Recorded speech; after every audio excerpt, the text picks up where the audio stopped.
open bar, dude! It's open bar. It's open bar. It's open bar. A night in with Mauler and the drinker, getting trashed with the web's free knickers. A cheap night cause I'm feeling kinda thrifty, got a 10-pack of beers and a bottle of whiskey. Hop up the cork, have a glass of wine. I'll stay on safe, I'll be fine. Trouble walking in a straight line, but pour me a Pinot Noir. It's open bar with our hosts, Mauler and the Critical Drinker. Hey, it's me, the drinker. We're doing an open bar stream. Here's Mauler. No, my God. Hello, everyone. I was just thinking how I can kick this off, and I thought, oh, fuck it, I'm not going to do some flowery intro today. I'm just going to start. Stumble up to the bar like, okay, it's a shot. Yeah. So you guys know the deal. We're doing an open bar stream, and I've got my co-host here. So yeah, thank you. It's always good to have you on, as always, sir. Yeah, it's good to see you. Yeah, and as as an interesting one, this is going to be the kind of stream where people just gradually filter in, because we've got Gundam coming in, we've got Gary from Nerdrotic coming in, and we've got Chris Gore, and none of them are quite ready yet. So we could either keep you guys waiting for 20 minutes. I know, it's like, can you believe it that Gary's late for a fucking stream? Who would have thought it? It's unreal. So I thought I can either keep everyone waiting for about 20 minutes, or I can just start, and we can just entertain you with our scintillating banter right now. Yeah. And I know which one I'd rather do. Well, that's the thing. We haven't caught up on different things anyway, so we just fill time doing that. Why not? Yeah, we can just chat. You can just chat, man. We've had nothing but excellent content has come out. You know. I know. I am so excited. I mean, I've been absolutely, wallowing in Book of Boba Fett. Wallowing is exactly the word I want. Someone in chat said 2 out of 5. Not bad. Yeah, I think you're being generous. Oh yeah, look what the cat dragged in. It's Gary. Hey. Gary arriving exactly when he means to. 104. Hey, that's not bad. I know. I'm totally freaking big time in the drinker. Wow, how stupid is that? Hi guys. Hello. Hey man. I was up late last night recording a video, so apologies. I am awake. I have my coffee. We talking about Boba Fett? Oh God. Yes, we are indeed. Yeah, we're just talking about how much we love it. You wouldn't even have watched. I'm the only one who has seen the whole episode of episode 4, right? Like Gary, you wouldn't have touched it, and Drinker got close to it. Like I got within 10 minutes of the end, and I just kind of stumbled to a halt with it. This one was really bad as well. This one, I felt like they've pretty much completed their destruction of Boba now. In this episode, he lets us know he doesn't care about money. He doesn't care about money. I think I was saying to Mauler before. Probably the lowest point in the entire series for me was when he decided he needed to go and retrieve his armor. So he decided he had to go to the Sarlacc pit to look for it, despite the fact that he climbed out of the fucking Sarlacc pit with his armor on. So I don't know how, like, did it fall back in there or something in his brain? The scene is cartoonish, Gary. He floats the ship above the Sarlacc, turns his lights on, and he's looking inside the pit like, is my armor in there? I don't see it. Do you think it's just going to be lying there? And everyone is like, but you came out of the Sarlacc pit with your armor on. Do you not remember? And unironically, people on Twitter have been like, yeah, it was a traumatic experience. He forgot. you know what's great as well? Like, the Sarlacc grabs the ship and pulls it in. And he tries to open fire on it with the guns, but the guns are like mounted out on the wings, and so it's just hitting sand because the ship's like pressed up against the surface of the desert. Dude, the whole scene is fucking thing. And then they can't reach the fucking seismic charge button because it's out of range for the 2 pilot seats for some reason. And then there we go. That's it. Boba just kind of forgot. Yeah, and then they press it, and the ship is like facing down, and somehow the seismic charge gets booped out of the back of the ship, rolls off the ship, rolls into the pit and into the mouth of the Sarlacc. It's very lucky.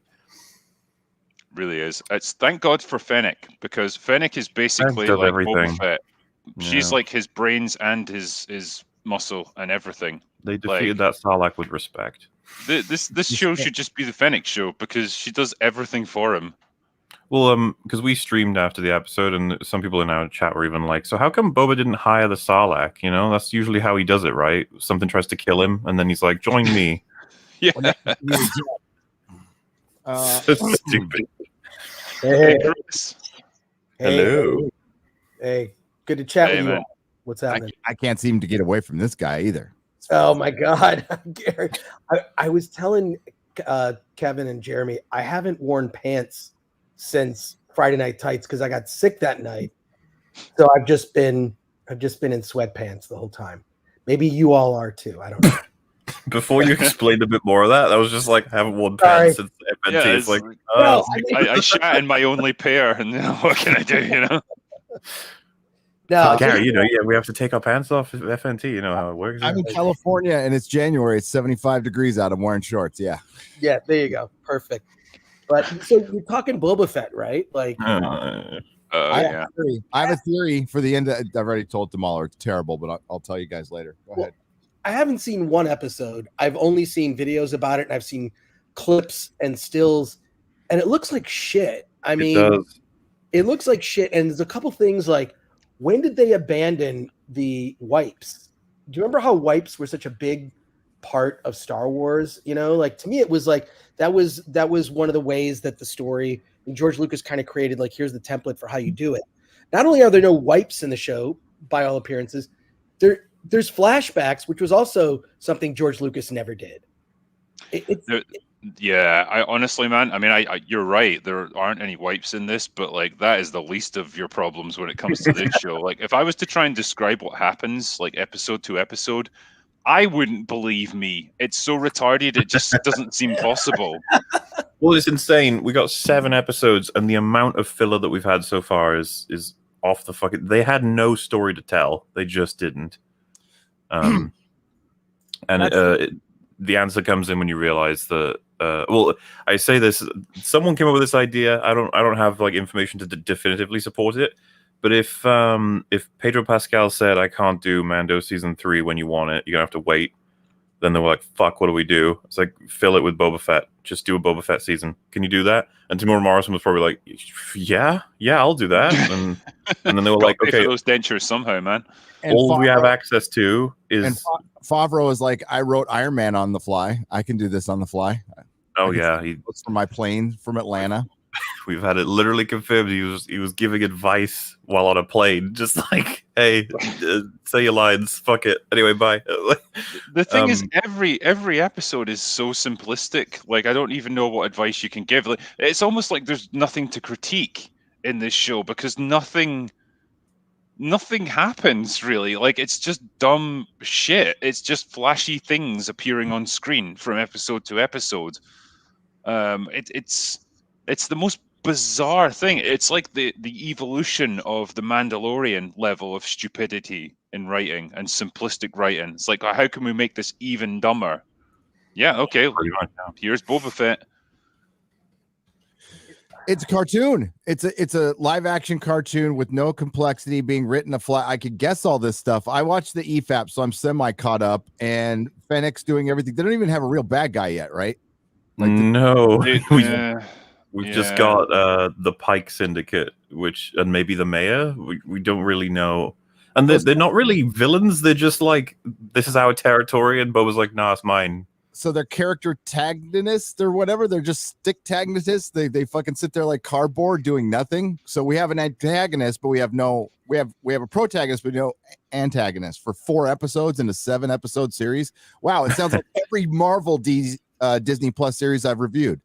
Well, they're talking about how this war is coming. There's a big war. It's going to be Boba Fett and Fennec and his team of cyberpunk rejects with 2 Gamorrean guards and Mando versus the Pike Syndicate, I guess. We're just going to see a scene where they'll shoot and everyone's going to say it's great. I think that's what's going to happen. Those fucking Vespers, dude. Yeah. They just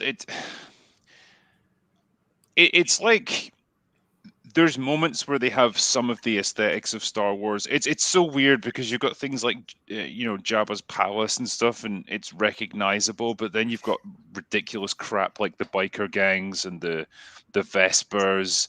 None of the characters really, when you see them, look anything like they did in Return of the Jedi. It's just a completely different show.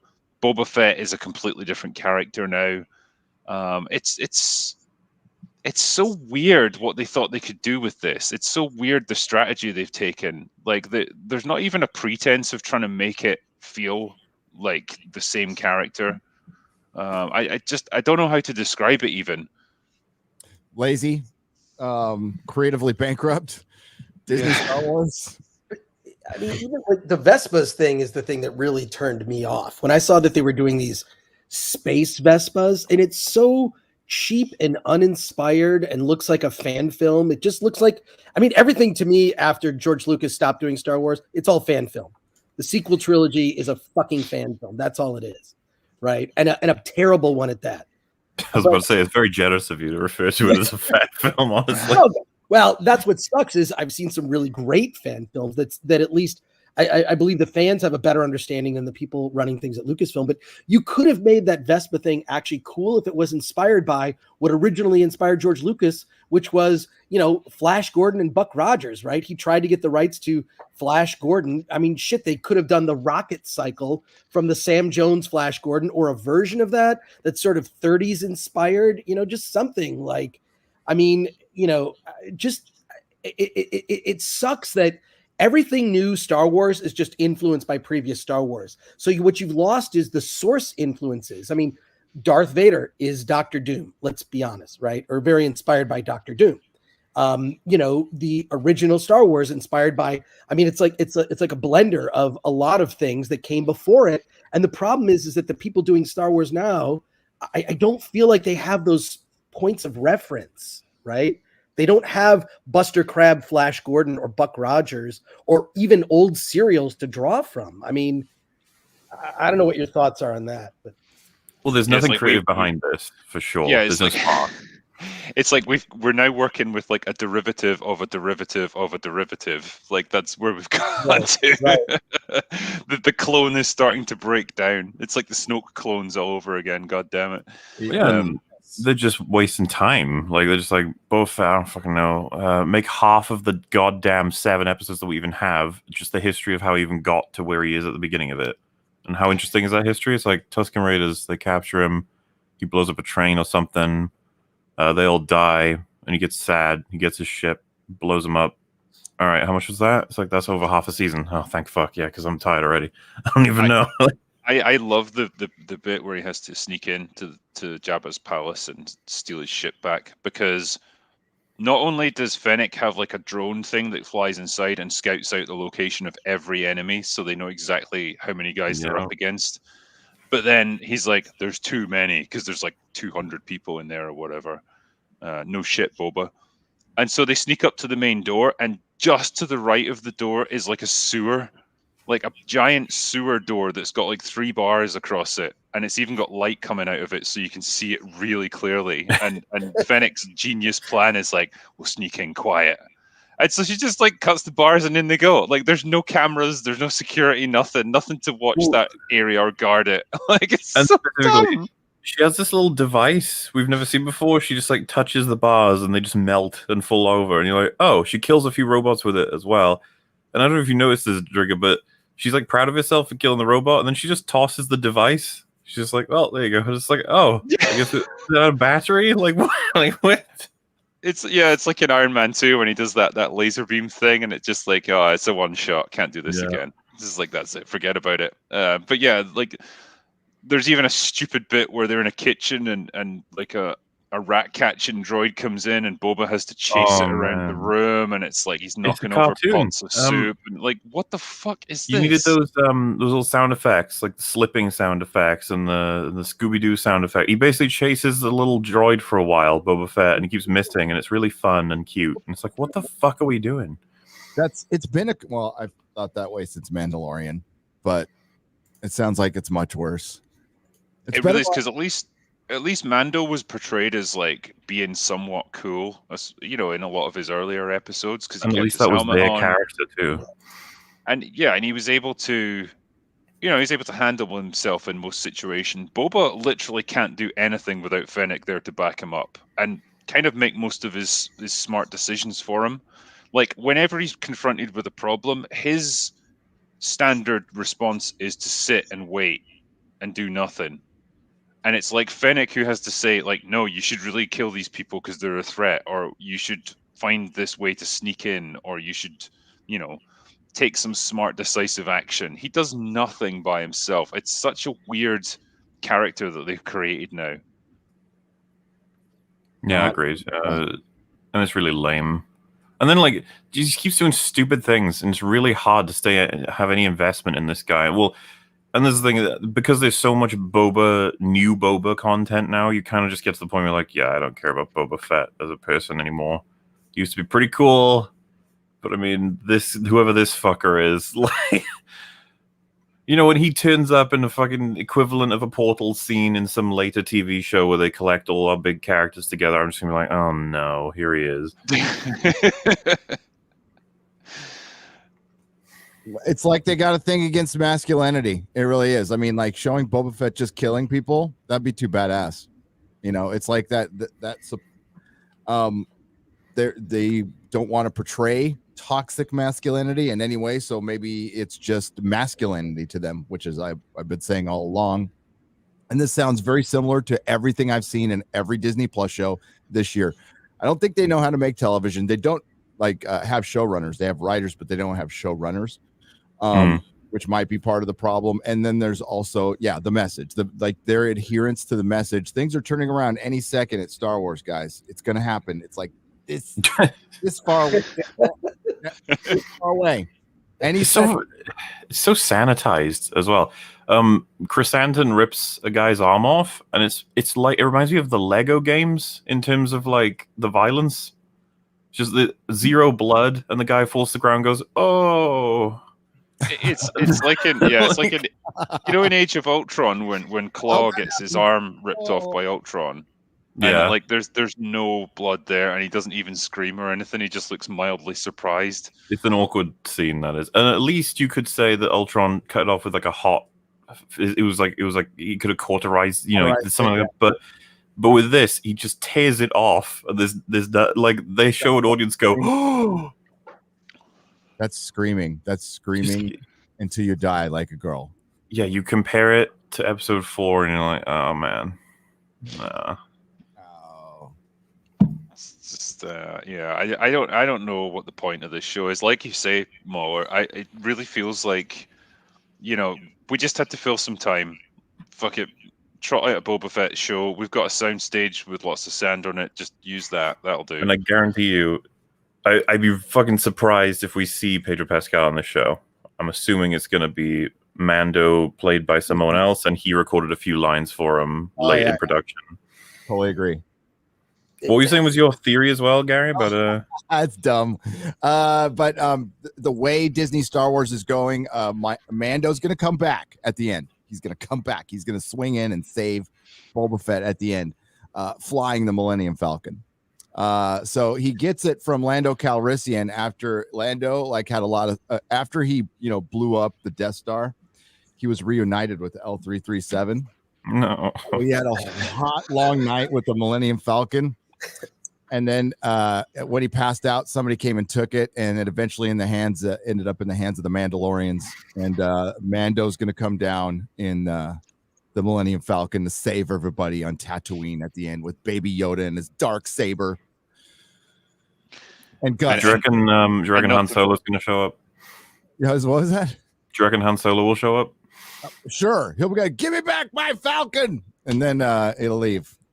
And everyone will be like, "Oh my god, Han Solo was in it! It was incredible." Harrison Ford just collects his $5 million paycheck and then fucks off. He smokes a lot of weed and crashes another plane. He de-aged Harrison Ford. It's going to look terrible. Yeah. I think that's pretty accurate description, Gary. It makes sense. It's just there's going to be some pandering BS that happens at the very end to get people to go back and watch it. I mean, just like Luke, right at the end of season 2, they're going to pull something like that. Dude, they're gonna they always learn the wrong lessons, and they're gonna be like, we need a Han Solo hallway scene where Han Solo shoots a bunch of robots. That's what we need. Yeah, that'll be it. It'll be like from his back most of the time, and then he'll come in and go, I'm here to say you. Yeah.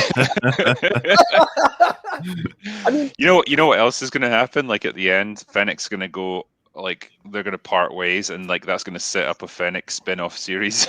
Where it's just God, you know it. Fennec Fett. spin-offs of spin-offs of spin-offs. What was they? Because we looked at that Bob Chapek email, and it was like that's the franchise ecosystem that he talked about. It's just everything feeding into everything else. Everything's setting up another thing, another product to consume, another series, just more content forever. There's no escaping this content. No, they got it figured out. The best Marvel thing, the most exciting thing is the next thing. Like Moon Knight is the most exciting thing right now. And then as soon as Moon Knight comes out, it'll be the next exciting thing. That's it. We've got a Gundalorian here as well. Hey. I couldn't switch my avatar in time, so I gave up. That's all right. It's perfectly. Talking about your favorite show, Boba Fett. You've been watching it intently, right? Oh God, no. I already knew it was gonna just be a complete piece of shit. I don't know why you guys keep doing this over and over again. You watch these shows, they ruin them, everyone complains. We all know what's going down. Well, Watch It's because we Japanese hate ourselves, Gundam. I was gonna say, I ain't letting them get away with this. You kidding me? I'm gonna shit on they're it not all listening day to long. you, I don't care if they listen to me or not.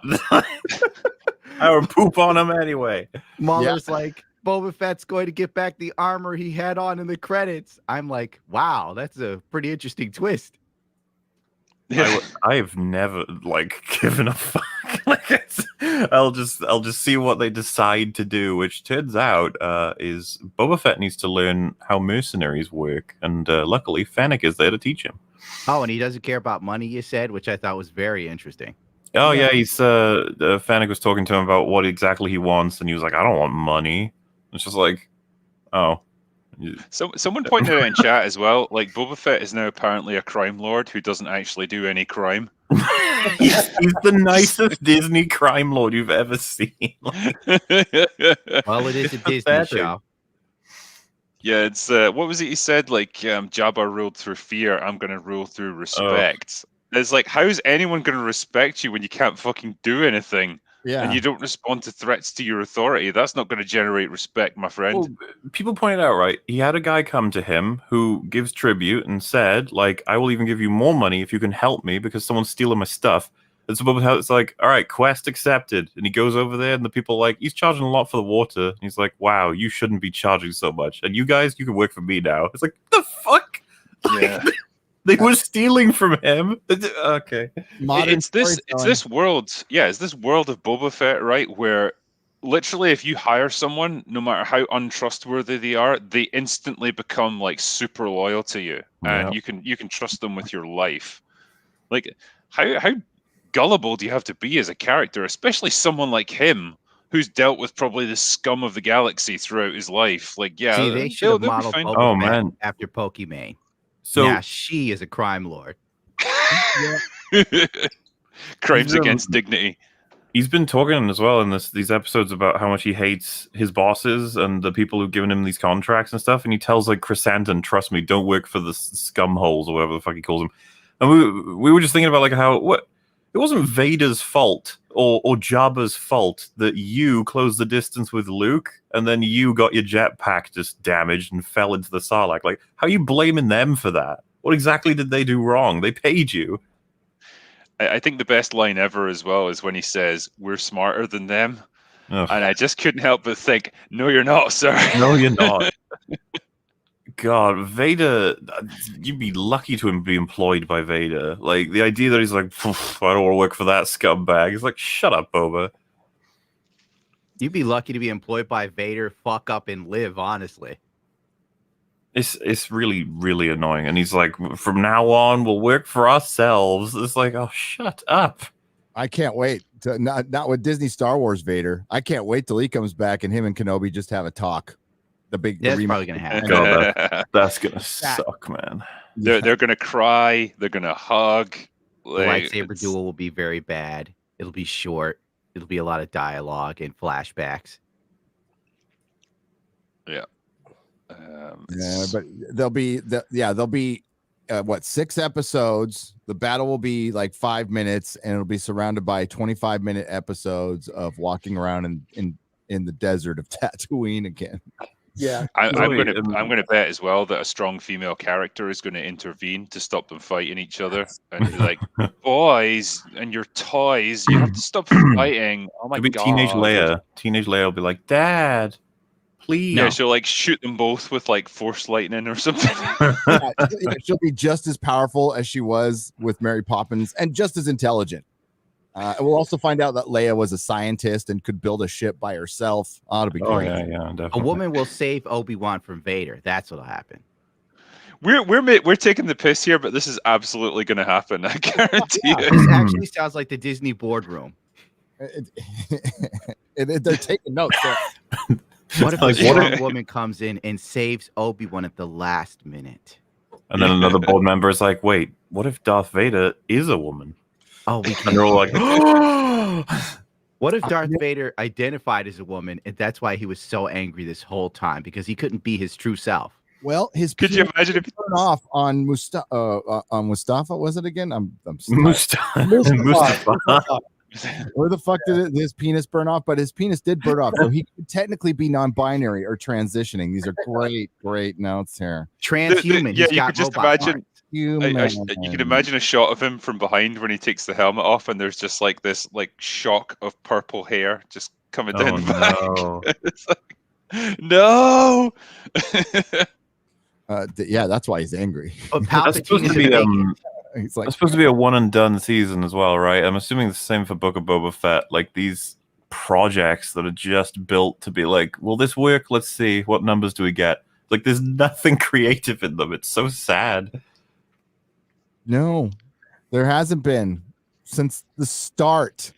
Since the effing start for 10 years, there hasn't been a single creative thing. I think Mandalorian just did it a little better because they didn't fill it with stupid identity politics in the beginning. And they just decided to tell like a very basic story that I think was just slightly above your average Clone Wars, in my opinion, my humble opinion. But yeah, you're exactly right. Like it was shit, well made. Like it's just simple shit that looked nice, and I think that was all it took to like reel people back in. He identifies more as machine now than man. It's unbelievable to me that Boba is less ruthless than Mando. Like Mando will chop a motherfucker in half with the door if they shoot him, right? And it's like, okay, at least we got that from Hero Man. But Boba is just like, you tried to kill me. Perhaps you'd like to work for me. You know why they're doing that? It's like because Mando is the franchise leader. He's like the Iron Man of this little shitty TV show version of the MCU, and so they can't upstage him, because if Boba Fett was more cool and more ruthless and more badass than him, people would just think, why the fuck do we care about the Mandalorian anymore? So he has to be dumb now and old, and he's the Joe Biden of the Star Wars universe now. Yeah, Mando will be saving him in the next episode, I imagine. Yeah. Maybe they won't do Boba Fett the way intended because it would be too hard for Disney. Well, could you imagine if this was the Boba Fett that you got in Empire, right? And he was just dominating every situation. He always had a plan. He fucking killed anyone who crossed him. Just a ruthless son of a bitch who could take on any threat. Yeah, just like Star Wars Battlefront 2. Whenever someone unlocked fucking Boba Fett, the match was over. He was just raping everyone. Yeah. But then, like, yeah, that's they wouldn't be allowed to have a character like that, especially not a male one. Can't have that. Oh yeah, you're right. He has to be dumb and weak, and he has to have Fennec show him how to do things and do his fighting for him. It's so unbelievable that we're ridiculous. more than halfway through already.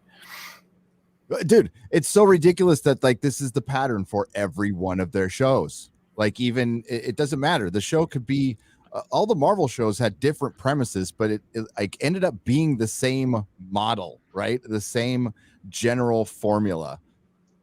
Every time you had a dude on screen, you had to have 3 girl bosses, and then I'll point it out, and people will call me sexist. I'm like, okay, fine, just like that's totally like how Loki normally acts. And Hawkeye, not a big planner. The master tactician said in his fucking show, "I'm not a planner."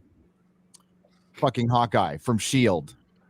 It's stupid shit over and over again. Yeah, Slave One is now what the fuck is it? Fire spray. Fire Yeah. spray. So There you go. This guy's got it. George Floyd won. Very well. And he didn't need to say it, but he did. He was like, I need to get to my fire spray gun ship. It's like, why did you just say my ship? Why is it because you really need to make sure we understand it ain't Slave One anymore? Which nobody's on board with, so I don't know why you even bother. This episode actually really called into focus like how badly designed Slave One is as a ship as well, because I was talking to Muller about this beforehand. It's like parked in a hangar, but because it's vertical, like Boba gets into it and they're getting attacked from like ground troops, and he can't fucking see them to shoot at them because it's flipped vertically. Yeah, and he can't see the doors to fly his way out of there, and he can't shoot them either. So he's just like stuck staring at the roof of the hangar because the ship is so fucking stupid. It's a complete mess. He can't do shit. Meanwhile, as Drigger brought up as a counter example, it's just like Millennium Falcon hard presses one button and an auto turret comes out and just starts shooting enemies. It's like, yeah, that would be better. Mm-hmm. That's the kind of thing you should have, just in case. Well, Boba Fett was such a badass. He didn't have this problem before because everyone would be dead. He killed them. Slave One is still a cool ship. It's a fucking iron. You can grab an iron and you can fly around and play with it. This is the cool thing about, at least George Lucas's designs were distinctive. You knew what the ship was by the fucking shape. Name a design of anything, post George Lucas where you can even recognize what it was. Even the Naboo fighters from episode 1 were cool. Those yellow starships were they were yeah. But nothing in the sequel trilogy of an original ship design ever was distinct. What the fuck is the shape of the ship that Han and Chewie were piloting before they got the Millennium Falcon back? What did it even look like? Do you remember? It looks like a fucking loaf of bread. It's just a big rectangle in space. Because it swallows up ships or something. It was a weird ship that they didn't even give a fuck about. The same people are doing ships for Star Trek. Star Trek Discovery still on the air. Got renewed. Great show. And laughing. And all the ships are it's like Star Trek had sexy ships too, like really sexy ships. And now they're horrible. They're like silverware put together and can openers and shit flying around in space. The Cleon birds of prey were so badass. Yeah. Like, is it true, Gary? Because I haven't watched Discovery in quite a while, and I'm really happy about that. But like, the nacelles don't even attach to like the Discovery anymore. They just kind of float in space next to it. They float right next to it because they're retarded. Because physics. Yeah. I fuck this show. God damn. I remember, we talked about this before in films like Wrath of Khan or Star Trek the Motion Picture. There's a lot of just long shots of the ship just going through space or leaving space dock or whatever, just doing procedural stuff. And it just looks great. It's so like elegantly designed. It's just like a classic look. And like Gundam was saying there, the birds of prey look awesome. The Klingon warbirds. The battle cruisers, sorry, when you see them, like they're absolutely enormous. They look really like just big and industrial and blunt, and they just look great. What do you have now that's iconic like that? The Supremacy Snoke ship. Ever remember that one? Big triangle. Yeah. It's like remember that ship from the Eternals? It literally is just a triangle. I forgot it was called the Supremacy. God. Oh, fucking hate Hollywood. I think part of the problem with this is just everything is committee now. But that's why all these Disney Plus shows, and this goes back to Marvel too, it's all committee produced content. That's all it is committee produced content. That's why it's garbage. Whereas George Lucas had a freaking rubber stamp and he could just say approved. or you know what I mean? Like that was cool. And for whatever you think of the prequels, they've aged much better than the sequels ever will. And there at least was a vision behind it, you know? I mean, at least we're still talking about it. Dude, the sequels are literally rotting. Like, even the people who liked anything about them, as days go by, like, the story didn't really line up, did it? It's the comments passed me by before I could grab it, but like someone just wrote 10,000 Star Destroyers. Iconic, I think it bro. just summed up the thinking perfectly behind the sequel trilogy. Don't you love those 10,000? Don't even have a fraction of the impact of the first Star Destroyer we see in the franchise. Yeah, like just one chasing Leia versus 10 fucking thousand. What were you doing, JJ? They all have Death Star lasers on them. They could blow up planets. So cool. Lens flare. Lens flare. Yeah. Yeah. What can we combat this with? A million ships from across the galaxy. Like, how'd they get there? Don't know. Just fucking throw them in there. I thought it was really difficult to get to that space. Not anymore. Let's go. I thought you had to get like 3 MacGuffins to find this place. Doesn't matter. They're all getting there now. How'd they get through the space cancer? I don't know. Space cancer. God. Yeah, that movie gave me space cancer. Oh yeah. Also, like nobody defends Rise of Skywalker. You still have people who are like, TFA was kind of neat as a star, and TLJ was a masterpiece. Those people are still out there in caves or whatever, but nobody liked Rise of Skywalker. Now, one of them is writing the new Star Wars Knights of the Old Republic remake. Sam Maggs. Junkyard explosion. Yeah, I did. Someone was talking about Holdo or Giraffe Neck as well. I'm just trying to find it. Right. It's gone. It's too far up. Shit. Now this era has gone on for 5 years now. We're 5 years into this weird, like destructive, deconstructive, subversive era. And I think it might be coming to an end. We still got a year of garbage to go because of the coof. But you know, like seeing a movie like the 355 come out, like the fact that even got made and put into theaters is hilarious. It's a bit funny. I almost want to watch it because it looks just dumb as fuck. Yeah, don't watch it. It's like it's not even it's not even like hilariously bad like Charlie's Angels. It's just boring as fuck. Like that's the best way I can describe it. Just a really like generic procedural espionage type movie. They were trying to make it like Jason Bourne, but with like a bunch of women, and there's all the usual crap that you'd expect from something like that. The ladies are all like in their 40s, so it's not even like they're young and energetic like in Charlie's Angels. They're just they're just tired and embarrassed to be there. They're strong. They're beautiful. They're strong. I just felt bad for Penelope Cruz. I was like, no, Penelope, you're better than this. Don't do this. Remember the all women Oceans film? That was the thing, wasn't it? It was yeah, I never saw it. Well, nobody saw it, but I was wondering if you guys remember it existed. I think, yeah, it's in that same category of just forgettable. Like that movie is going to be forgotten within weeks. Like it never existed. Don't worry. But yeah, Kotaku I mean, like, we'll do an article saying we're all bigots because we didn't see it. Yeah.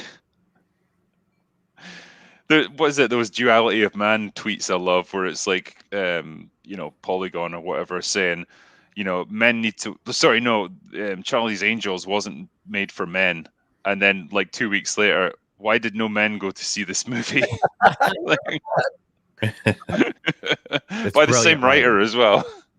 I just think it's a climate of corporate filmmaking. That's all it is that everything in Hollywood. I mean, I saw it happen too, because I worked for some of these. And also, I got to say, it's an honor to be on with ItsAGundalorium, because ItsAGundam, oh my God, your videos are so amazing. And the when you did that video about G4, I don't know, you put it out a couple, like last week or something. That was good, dude. That was fucking brilliant, man, honestly. That takedown was just brutal. And you referenced all the stuff that sort of led to, anyways, thank you. ItsAGundam. I appreciate it. Wow. Thank you, sir. I didn't see this coming. No, it's like you on FNT and obviously your channel and whatnot, but it's really become a corporate environment. I mean, when I worked at G4, it wasn't corporate at all. It was people that didn't know what the fuck they were doing, that were just there, that were just passionate about everything, comics, movies, video games. And then it became slowly corporate, right? But now all of Hollywood has become that. All of Hollywood has been that, that DIE stuff, and it's infected everything, including the decision making behind the name of a fucking ship that was named by George Lucas, Slave fucking One. And I'm sorry for the fucking, but I'm just you can fuck as much as you want on this stream, man. Fuck away. Don't hold back. But it's just like that, idea that like nobody complained. There wasn't a campaign to change the name of Boba Fett's ship. Boba shit.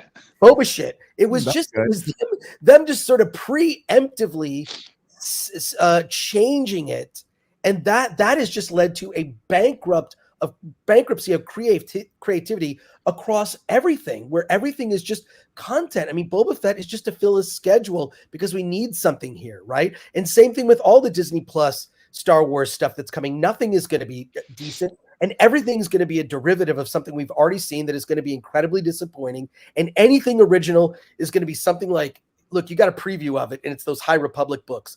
And all you got to do is look at the covers of those that look like garbage, fanfic garbage. Oh, you're not moved by the 2 transgender Jedi, sir? No, I mean, no, it doesn't matter, that identity stuff. It doesn't matter. Introduce me to a character that is compelling, right? That has, just something behind that, but the identity and the agenda comes before everything else, before story and character. This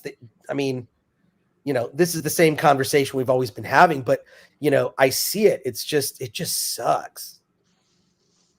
And there's there's my creativity, honestly. Yeah. I feel like a lot of people who are in charge lack any character because they've probably lived a semi-charmed kind of life. I mean, Nerdrotic's tales of his childhood, I feel it's like Dennis the Menace or something, or some sort of Huckleberry Finn for the modern age. I would believe Nerdrotic could write a show. But the people who are in charge of stuff spend their time drinking Fracca Mocha Cappuccino lattes. I can't even say it. They have assistants. They check Twitter to see what's trending and what's the new pronoun to protect. It's just absolute madness. And on the other hand of G4, because I'm all over the place. Sorry, I got a little high. I think the problem with G4 was this, and it's just blanketed over everything. The more popular something becomes, the more money it makes, the more checks and balances, the more corporate it becomes. Like Ninja, for instance. He was actually funny and interesting as a streamer at one point. Now look at him. Polar opposite. I think the higher you climb, the more you stand to lose, I suppose. And so there's always that thing of, they want to be more and more careful to protect what they've got. But I was never like a watcher of G4 back in the day. I was kind of vaguely aware like that's how Olivia Munn got her start and stuff. But hey, we've got Frosk now, and she's so much better. She's here to entertain us. I saw a great meme where it was just her that someone had mocked up saying like, tell me something I've never heard before. And the response was, you're pretty. Oh no. I just want to say, chat, Drinker and Nerdrotic are not here to be easy on the eyes, okay? Yeah. They're not here. In case you hadn't guessed. I use the drunker to lure women into my life. They're like, the critical drumper? I'm like, yeah, we're friends. We talk all the time. He follows me on Twitter.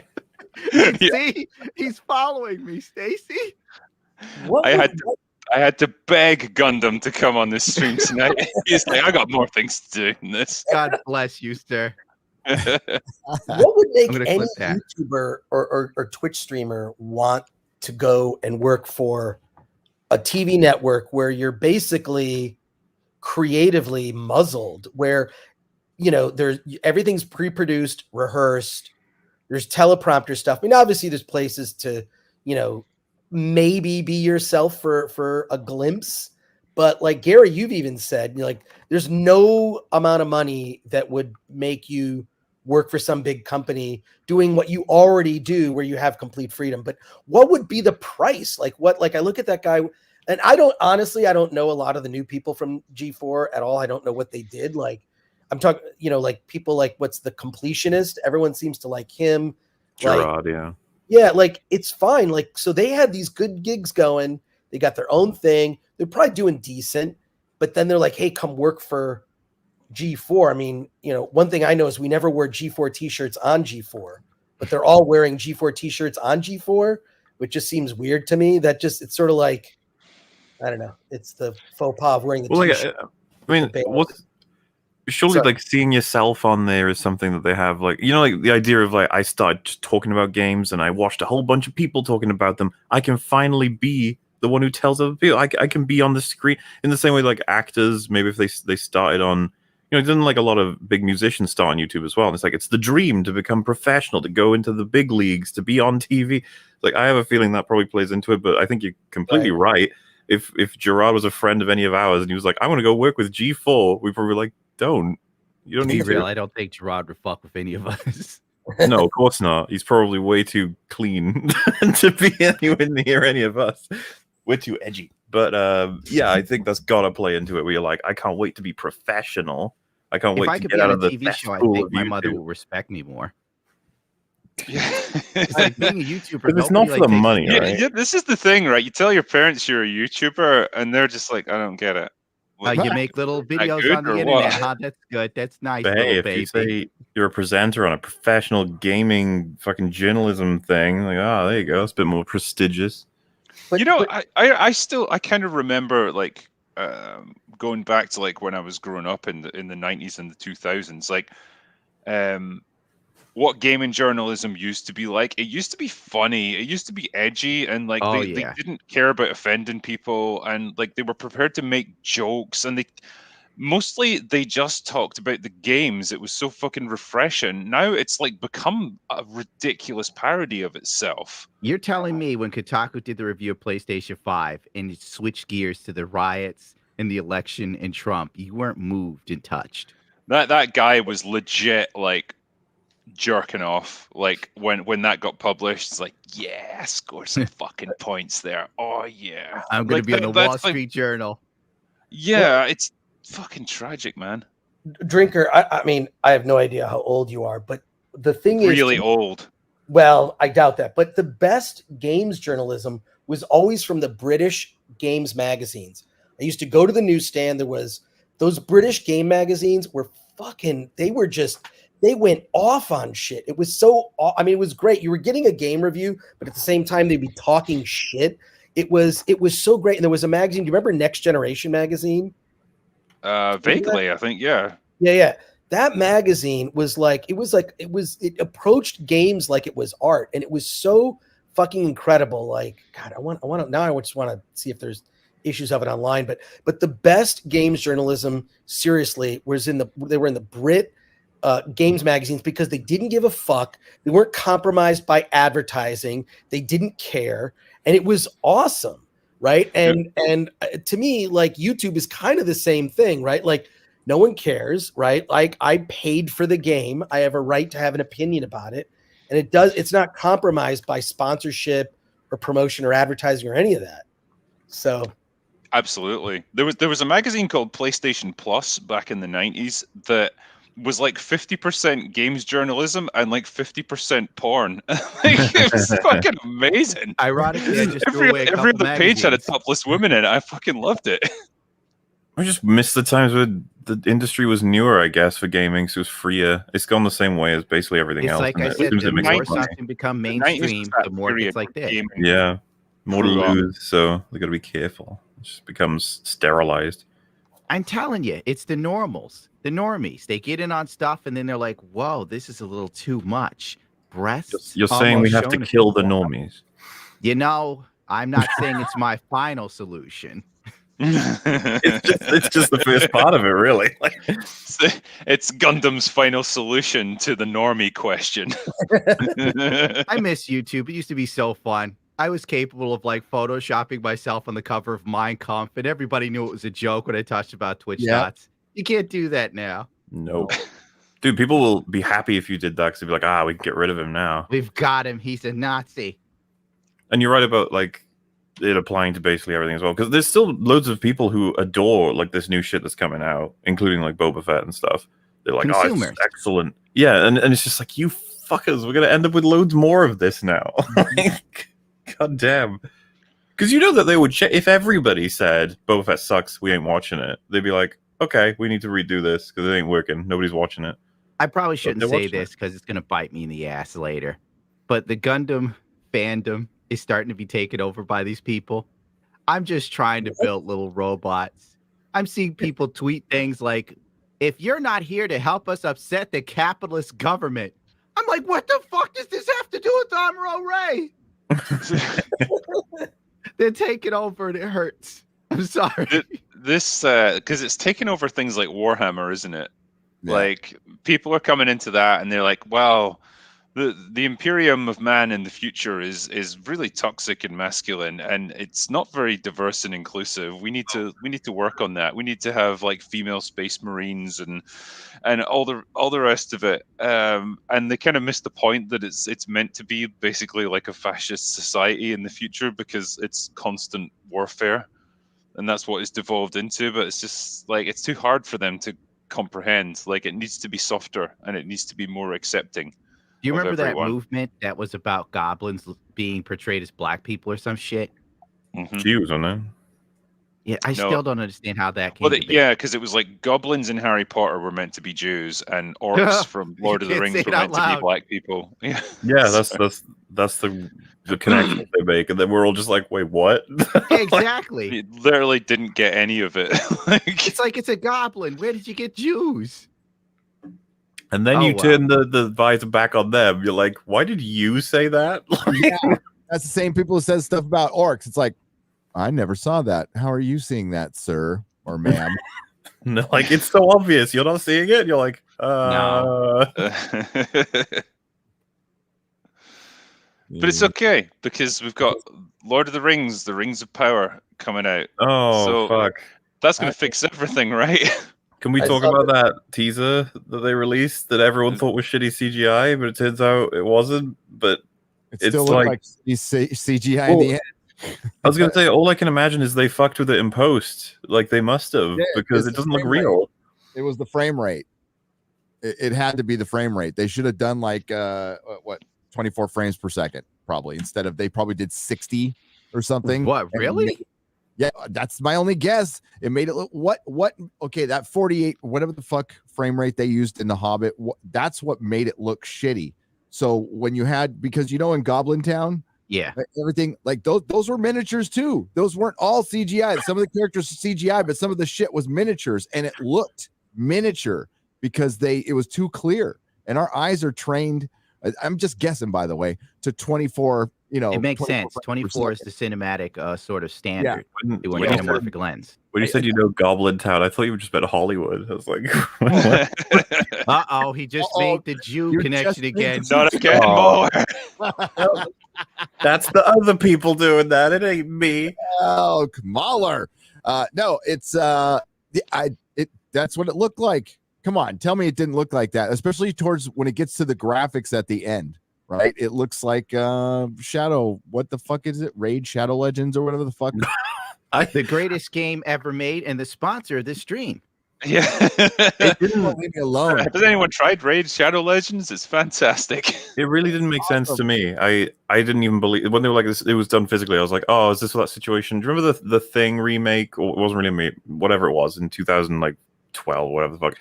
They did like all practical, but then they put CGI all over all of the practical shit that they did. It's like, did that happen? Did they do it practically? It didn't look good in post, and so they just did it in CGI? Because I was like, I don't understand why it looks so ass, but yeah, there you go. They did some CGI because doesn't some elven writing show up in the? Yeah, they must have done some at least. Yeah. The thing is, like, it ultimately gives us nothing to talk about because really, we just got like the recitation of the standard poem from Lord of the Rings. And just a nice tech demo of a ring getting forged. And that's all we get. Nothing. And we got a wonderful voiceover going. Yeah. I managed to talk about it quite a bit. It's in my next video, but yeah, it just sparked up the conversation again about like, is it going to be woke? Is this thing going to be woke?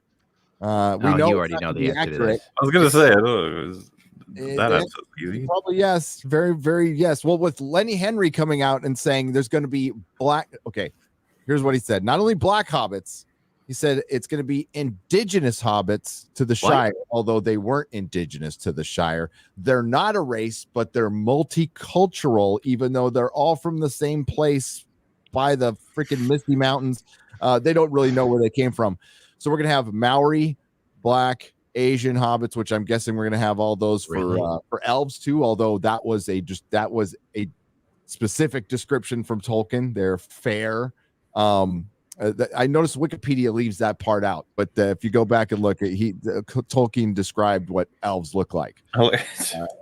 Very much so. Hey, what are we going to talk about? The story? It's like, no.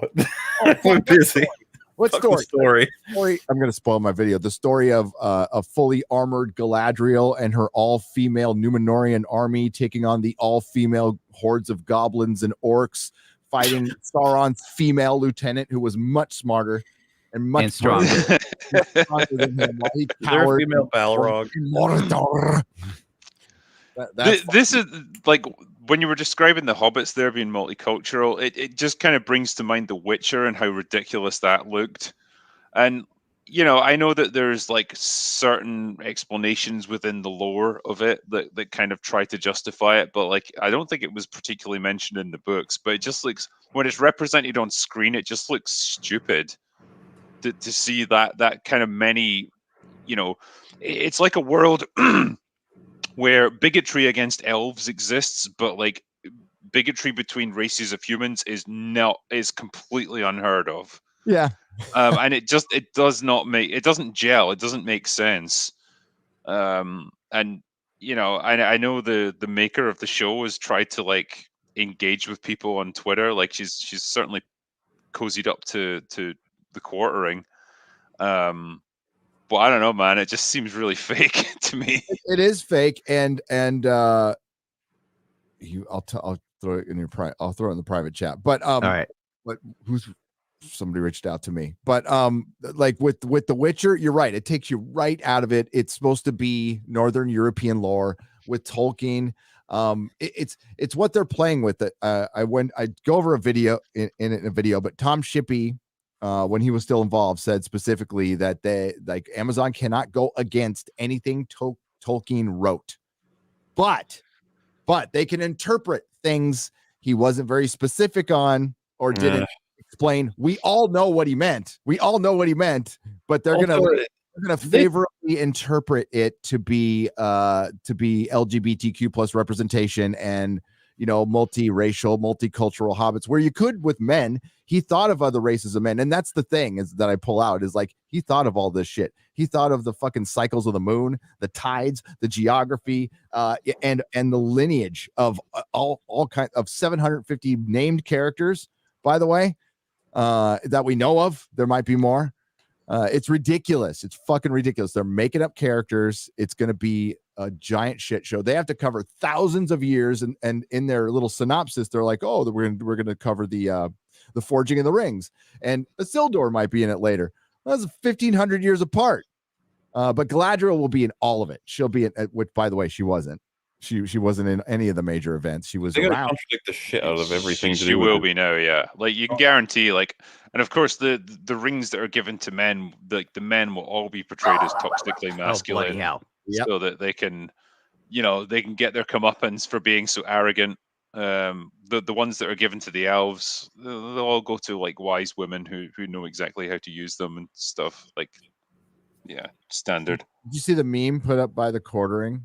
The other here, I retweeted it. I'll share it. It's freaking so accurate of what the show is going to be. Is it like Lord of the Rings 2030 edition? Yeah. Yeah, I've seen that. Oh, good. Here, I got it's beautiful.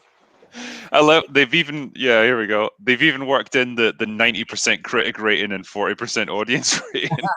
It's a masterpiece. This thing. Yeah. Here, let's see it so we can see the whole thing. Hapless comedic relief that dies. I'm Tanya. I'm Aragorn's daughter. My pronouns are she, them. We must fight the Gondorian nationalists. Yeah, 2030 brand TM. It's I love so on the top one, you've just got Sean Bean smiling, and then like a big muscly wizard going based. And I know. you've done well, my boy, at the top right. Yeah. And then over here we have Sauron's crying. George Soros right here, and then freaking, and then the Chinese, what I don't know what the hell he is, the chairman, and Disney for some reason is involved in this.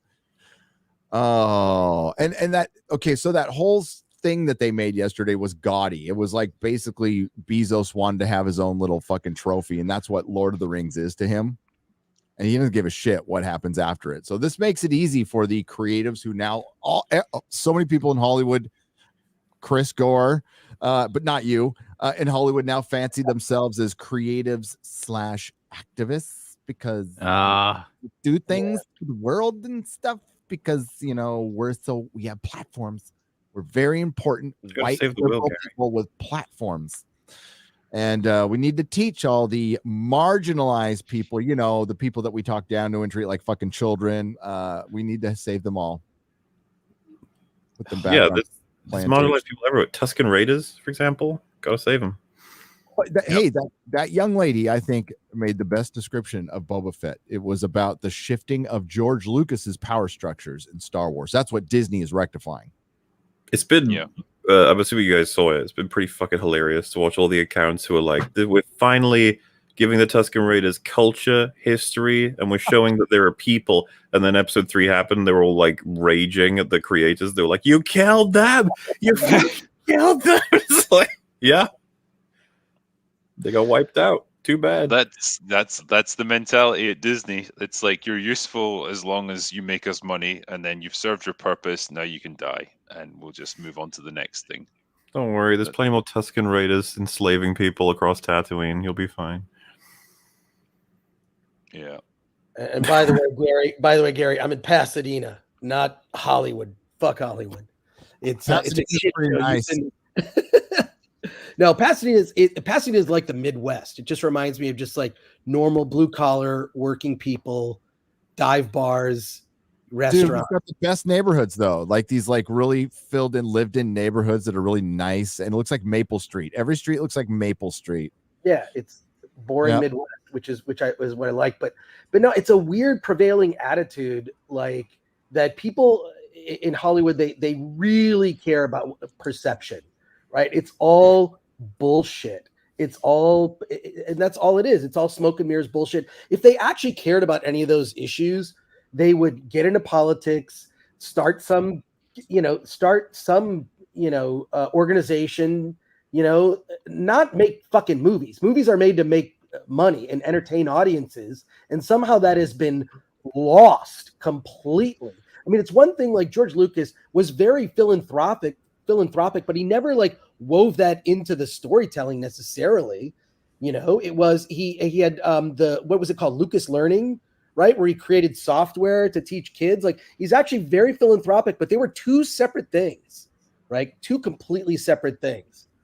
And just to see, everyone in Hollywood wants to see themselves as like they're saving fucking humanity by making a movie. Unfortunately, the Eternals didn't do that.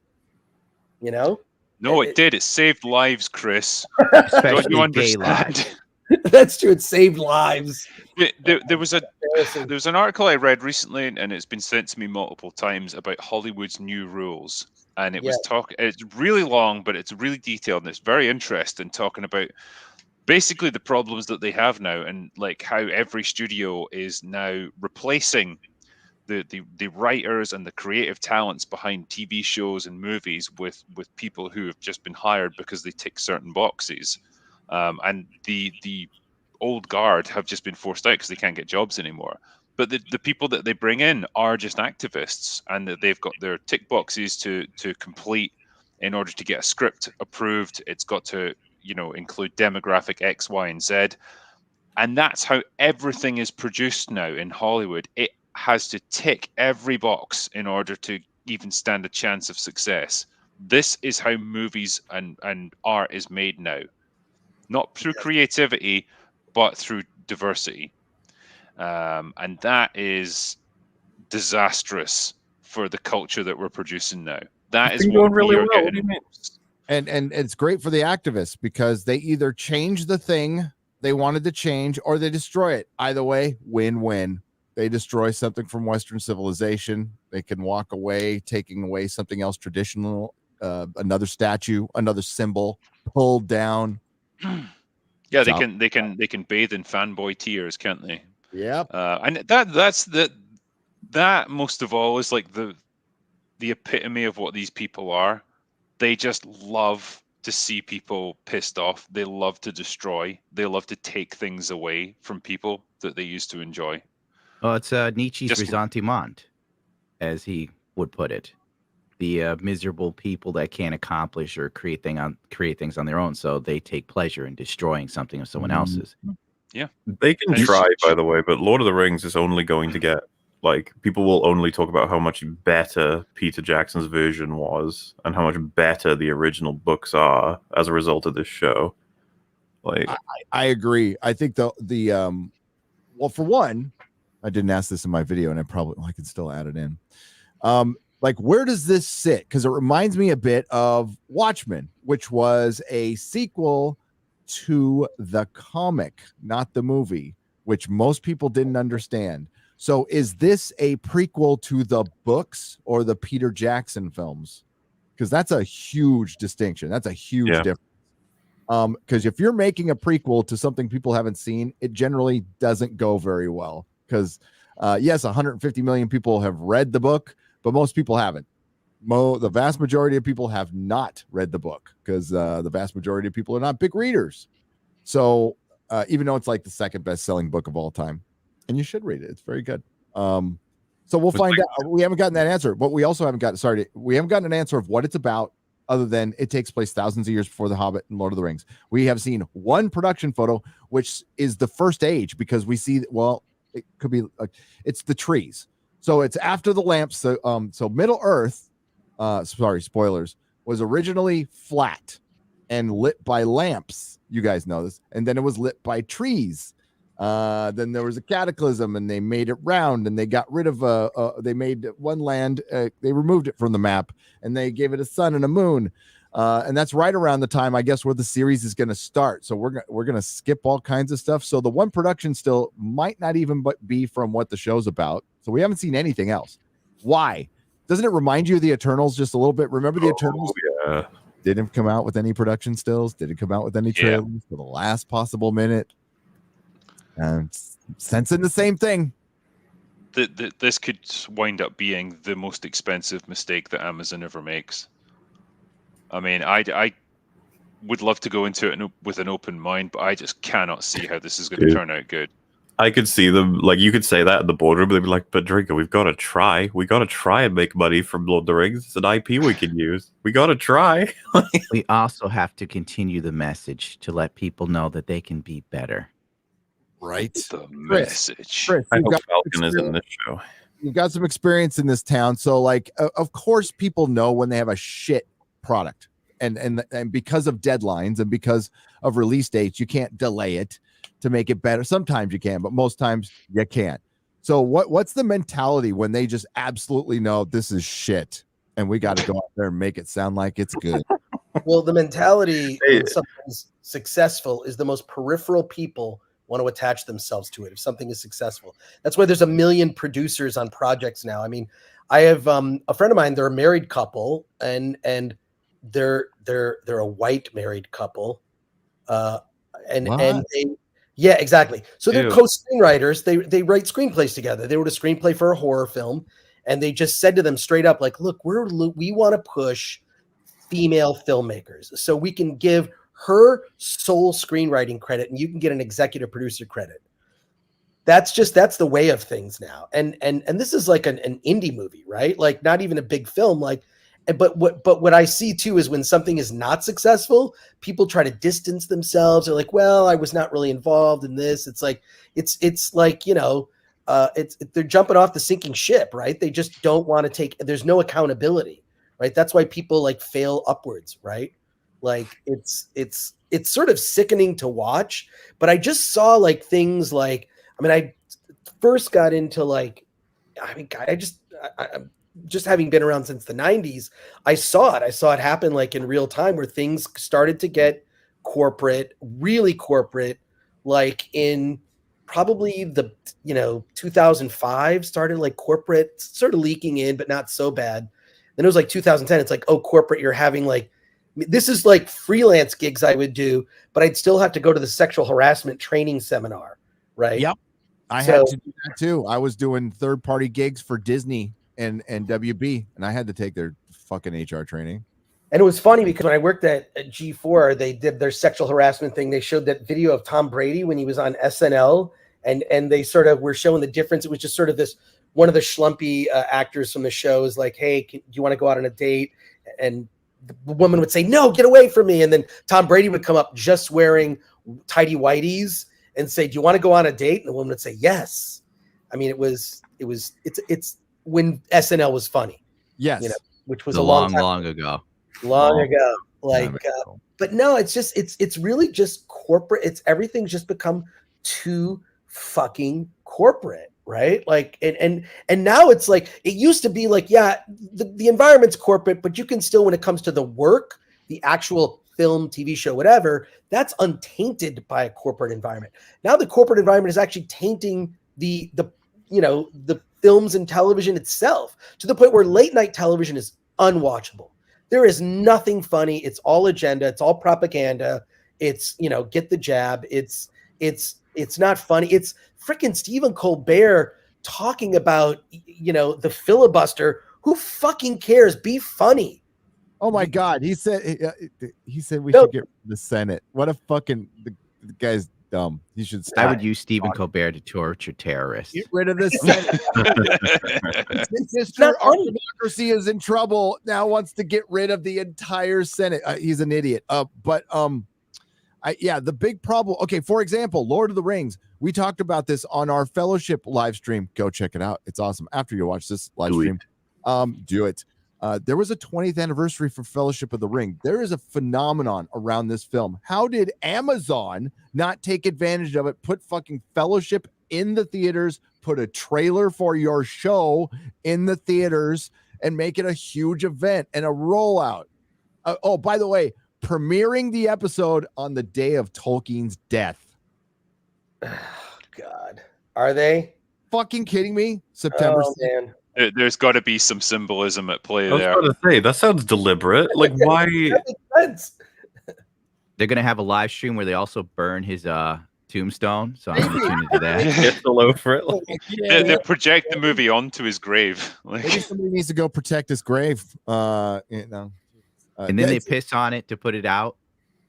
It's going to be really progressive. That's where corporations, like, that's where they miss stuff because they're so disconnected and stupid. You could have made a huge event out of the 20th anniversary of Fellowship.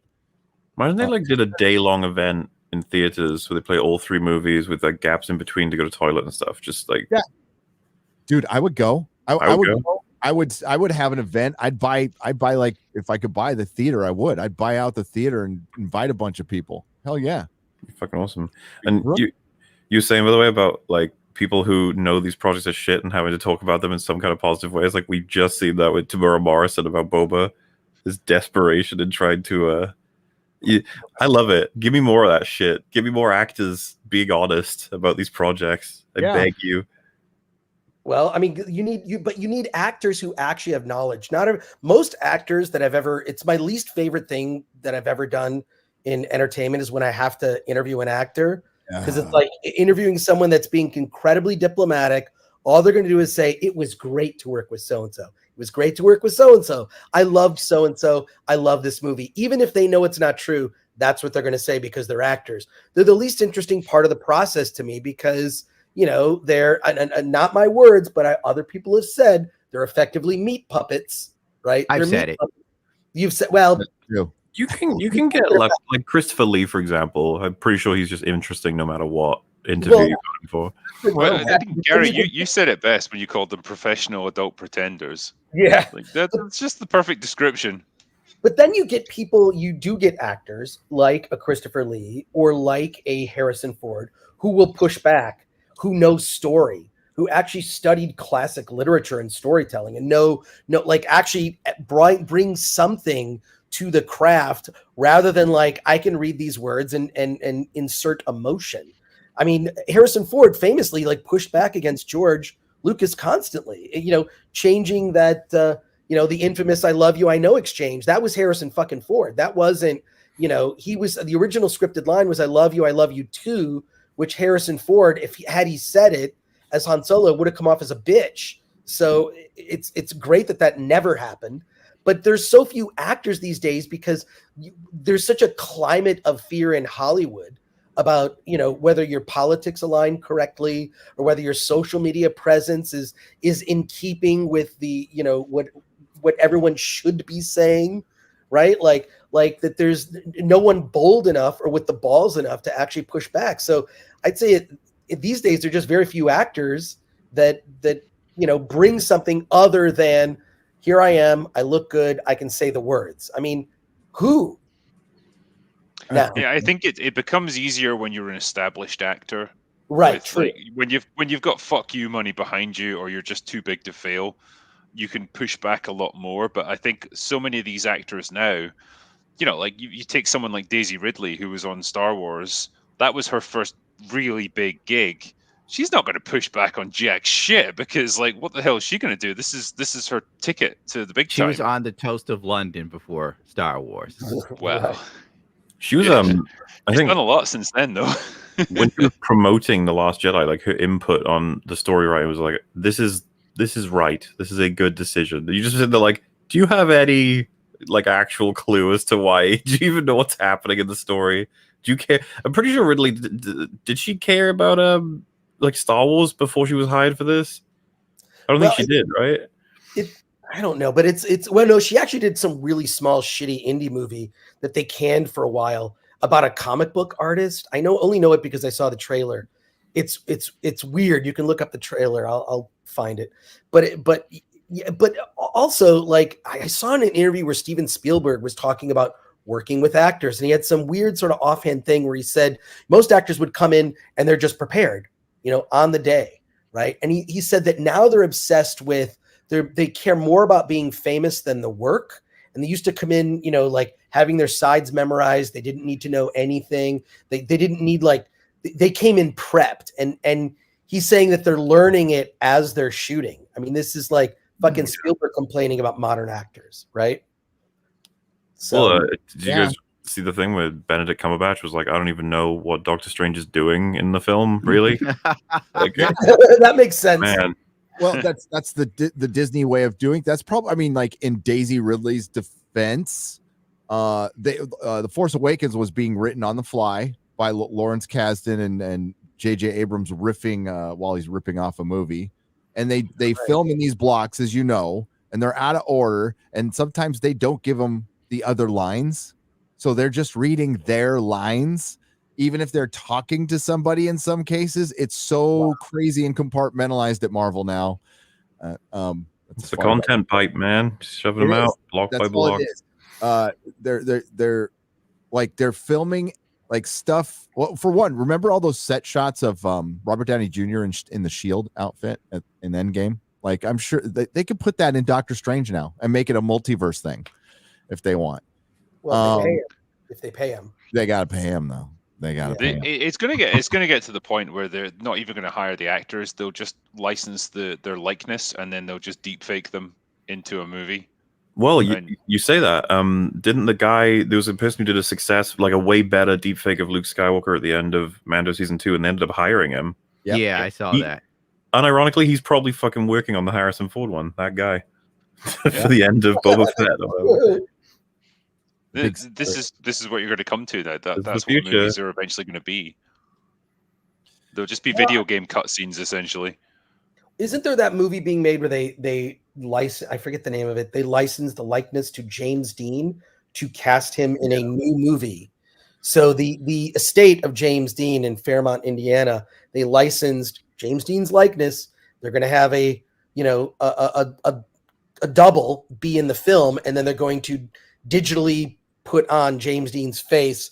That's the future of movies. We're going to see new John Wayne movies where John Wayne apologizes for being too manly. Yep. You know? He's going to apologize to all the Native Americans. So he shot so many of you. I take back everything I Wayne. ever said about the colored director. John Wayne and Humphrey Bogart will be in the Stonewall movie. Somebody thought got that joke. They'll be in a gay relationship. Yes. Go with Brokeback Mountain. That's a more relevant reference. We'll look at. Sorry. There you go. I'm riffing here. Okay, I got to get to my 14 riders. They're just behind one of those doors. I've got them trapped. I give them like noogies once in a while. That's your team. That's your team. My team to divide and conquer. But look what they even did with Ghostbusters Afterlife, where they brought in Harold Ramis. And it was a nice scene, but ultimately, like they've just got his likeness in there, CGI'd in as a ghost. Sorry for anyone who hasn't seen it, but that again, that's all they're doing. They're taking actors who are no longer around. They get a license to use their likeness, and they can just do whatever they want with them then. And that becomes a starring role in a movie, or at least an appearance from them. They're a character in a film. Doesn't that seem very weird? Okay, so what if one of John Wayne his heirs like sells his likeness to put him in like a gay porn or something like that? Oh my God. It could happen. It could totally happen now. If you license it out, or they manipulate some law to where like the fifth grandchild, the great grandchild can do that. I mean, like, sorry to get back to Tolkien, but the Tolkien estate, that's what's happening now is Christopher passed away, and now there's all these kids who are third generation wealth, never worked a day in their effing life, in charge of this, and don't understand what a life's work means. Don't understand what legacy means, and they'll like goddamn Zoomers. Yep. Yeah. It's like the equivalent of a kid inherits their great grandfather's stamp collection, and they're like, "Someone want this for £5?" Yeah. You're like, "Oh God, what have you done?" This is really the danger, isn't it? When companies get their hands on the properties or the licenses to do what they want with IPs, particularly now as we move away from physical media, like they can say they've got the rights to like a bunch of 80s action movies, and they decide like, well, there's boobs in this scene, which is totally unnecessary, but they're in there because it was the 80s. Fuck it. That's problematic. So that scene has to go, or this scene's too violent, or they use a racial slur in this scene. We can't have that. And so they can just edit it any way they want. And because they hold the rights to it and it's available to download only from them, that's the only version you get now. They've just rewritten history. It was Back to the Future 2 and Splash. They did that with, right? Yeah, they did like the really weird like digital hair over Daryl Hannah's arse cheeks, because you can't see that. You can't see a woman's ass for like a few seconds. I forgot about that. Yeah. God, that's terrible. This is it. Like what was it, Gone with the Wind? I think they wanted to change that as well, because there's certain racial slurs used in that, and like pretty stereotypical stuff, because it's set during the fucking Civil War. I think they were talking about editing scenes out of that. And that's Faulty gone Towers, forever. Community, The Office. I'm pretty sure all these shows have had episodes blacklisted because there's certain jokes in one or two of them that are like, well, imagine a youth saw this, they might have a heart attack. Yeah, it's actually the diversity episode, isn't that the one that they shelved? Oh, for The Office. Yeah, for The Office. I think it's diversity. Several of the jokes in that were what convinced me to go forward with the show, because I was like, this is so fucking funny. Like I enjoyed this so much. The famous one being they've all got a minority attached to their head, and they've all got to say something to each other so that the person can guess what minority they are. And I think Dwight has Asian on his head, and someone says like, I guess someone might say you're not a good driver, and he goes, oh God, am I a woman?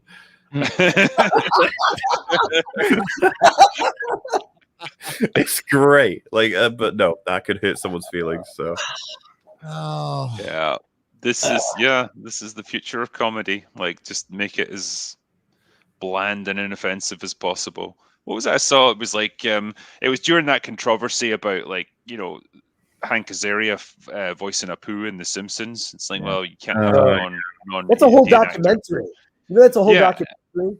But then it was like the response was like, okay, well, to accommodate all of this, we have produced like Humor Family 3000, and it's like now compatible with all 3057 genders available, and it's like guaranteed not to offend anyone, and it's just like this row of blank faces on a couch, like they're all just like gray blobs, like there's no distinguishing features in any of them, and that's kind of what they would turn comedy into, I suppose. Just comedy by committee, designed not to offend anyone. It's like, well, how can you even be funny in that case? I know. That's my life on YouTube. Make a video, edit it like 3 or 4 times. I don't think I could say that because I thought it was funny. Uh-huh. But If to I yourself, thought it was funny, it's probably too edgy. yeah. And it's just the benchmark. Sorry, the goalposts keep moving, don't they? Oh, It yes. would have been I goal know when few YouTube years ago. changes its TOS. That's when I get the 4 a.m. messages telling me my video is either demonetized or age restricted or deleted. Delete. Does that happen often for you? Like, It happens every time the TOS changes. So every few months, just wake up like, oh, there's a new TOS change. We found that this video that was fine literally 24 hours ago is against the new community guidelines. And I'm just like, go fuck yourself. yeah, it's when I guess what you live in fear of the longer you've been on YouTube is that like some video that you made like 3 years ago or whatever, which was totally fine at the time, will suddenly get like plucked out, and they decide, oh, this is violating our TOS. Now it's been, you've got a community strike against you or whatever. Yep, that's how it goes, man. Then I gotta fight it like a bad court case. Yeah. God, it's genuinely, it's just like I don't understand what's the point of YouTube anymore sometimes, because YouTube has killed mainstream television. Let's face it, it's destroyed it. Now everything is streaming services. If they just put their energy behind content creators rather than worrying about what Twitter thinks, this site would be so much better. Like, YouTube is twisting itself into knots trying to figure out how to fight TikTok. You know why TikTok works? Because people can do more. People can say more. I just watched someone get robbed on TikTok in a funny way. I saw a cat get hit by a fan 2 days ago. I laughed my ass off. You can't put that on YouTube now. I'm just saying, let people be fucking people, because that's what we are. You're never going to have a utopia. Never. It's not going to happen, because everyone's a pile of shit. And the sooner you accept that everyone's a piece of shit, the better your life will be. Happy New Year. Happy Yay. Hey, Oh, man, I was just thinking there when we were speaking about like the changing tides and what's acceptable. It just brought to mind Joss Whedon, which yeah. Did you guys Which see is- Razor Fist video on that? It was pretty fun. I've not seen his one yet. No, He I basically, imagine like- there'll be an epic rant there. Halfway through the video, he's like, I guess I'm starting to like Joss Whedon. Like, the comments that he's given. He's like, because I think Razor Fist thought that Ray Fish was a shitty actor and that Gal Gadot's, English is very fluent. So he was just enjoying the comments. And in a sense, I was listening to that. I was like, yeah, I mean, it is pretty funny. I think both things can be true. Yeah. You can accept that Joss Whedon probably was an asshole on set. So what? There's no fucking law against that. Like, directors are assholes. It happens. Deal with it. That's Hollywood. Assholes get since, like, things done. Well, exactly. Yeah. assholes Like, can be obviously there's limits. Like, if he's like sexually harassing people, fine. That's shit you can't do. But like, if he's just generally being a dick, there's no law against that. And yeah, but I can accept that. But I can also accept that Ray Fisher is kind of a shit actor and he's just crying for attention, basically. He's killed his career. Well, and it's interesting to think about, right? Because isn't Stanley Kubrick and Hitchcock, they're both considered, like, they did loads of asshole moves with their acts and stuff, but like their legacies are legendary directors who did infinite stuff for art in general. Stanley So- Kubrick caused Shelley Duvall to have a full-on breakdown on The Shining. Yeah, Meanwhile, Whedon's legacy, everything that he's ever done, it's down the toilet, and people are actively trying to be like, you know what? He didn't really do anything good, actually. If you think about it, like, oh, we're doing that. Oh no, Yeah, let's not do that. if someone said like Kevin Spacey was never a good actor, I'd be like, that's bullshit. He's a piece of shit, but I mean, he still was an amazing actor. I have a very important question for Chris Gore that I was sent. Someone wants to know if Olivia Munn's feet were as delicious in person as they were on TV. For a friend. I swear to God. Wait, her feet? Her feet? Seriously, Yes. her feet? I don't know. I mean, wasn't really looking at her feet. No, but she look, she I wouldn't be either. She was fucking great. She pushed people. She was, like her and Kevin had like a great chemistry, and she made me better. I'm just a fucking guy that likes movies, and she would push me and prod me. She once, oh my God, I don't know. In a good way, would fuck with me on camera, and I was great. So yeah, no, she was awesome. I don't know, like, I'm trying to think her feet. No, it wasn't. It was. I got no feet. I got no Olivia Munn feet stories. I'm sorry about that. So. Oh well, that answers your question, my guy. All right, there you go. Yeah. You're looking at her feet. I mean, she jumped in a pie. She ate a hot dog with covered in mustard. You're looking at Olivia Munn's feet. I'm just talking to the guy asking the question. Okay, you can. I mean, look, foot fetish. That is a because like that. There's I would say like maybe 5th or 6th priority on her. Yeah, I was gonna say that's down on the list, but no, she was the kind of chick that you could go and have a beer with and hang out, and like, she was cool. I mean, just speaking to how I knew her then, but obviously, I mean, and that it wasn't just that she was hot. She looked like she could hang with the guys, right? Well, she did, and then she did all that crazy shit without complaining, and not once. What a champion! Yeah. She even pushed the writers. I mean, it's just like they would have like writing meetings, because I would go to them. Sometimes I would co-host with her, and she'd be going through the script, and it's like, we need to make this better. Let's do this, or I'm not doing that. Like, she would, once she got in the position where she was Olivia Munn, because she wasn't at the beginning in 2006. Like, it really took until like, maybe like 2007. She kind of knew she was finding her ground there, and like. Really had come into her own, and like I feel like the show was best around 2008. Yeah, that was sort of the sweet spot. 2008, 2009, it was awesome. But you know what? Look, to me, and I've said this on other shows, I think YouTube has effectively replaced what G4 was. It's an opportunity where people can be themselves. They can have opinions for the most part unfiltered, for the most part, and G4 is a victim of the current corporate climate of stuff being sanitized and through one lens only, and that's just the way kind of all entertainment is. It's really hard to kind of slip through that filter untainted, or you just make an independent film, like. So I don't know. I really think that Hollywood, until it really starts to hurt in the pocketbook, and when they start to look at this stuff and go, "Hey, people are," I think there's going to be a real change. It's going to be fall of 2022. You're going to see Disney Plus. You're going to see numbers for the first time start to take a nosedive, because they've got it happens. I mean, they've got no adult programming, right? They have Fox's library, right?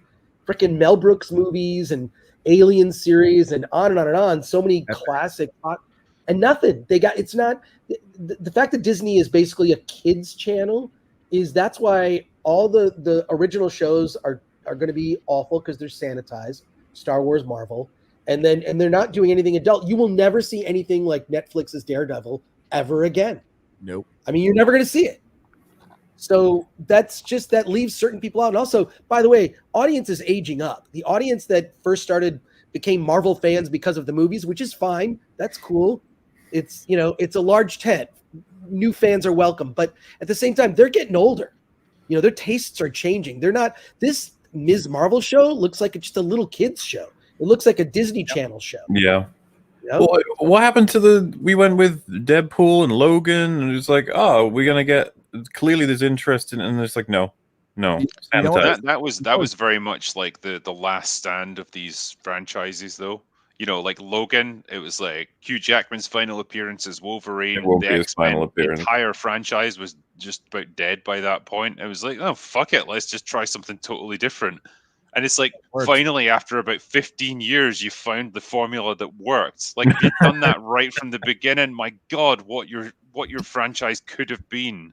And they abandon it, but yeah, that sweet spot with X-Men First Class, Days of Future Past, Deadpool, and Logan, and I even like the Wolverine, but I thought that was great. That was Fox figuring out the X-Men. Finally, they had freaking costumes, and of course then they brought Bryan Singer back full on, and that.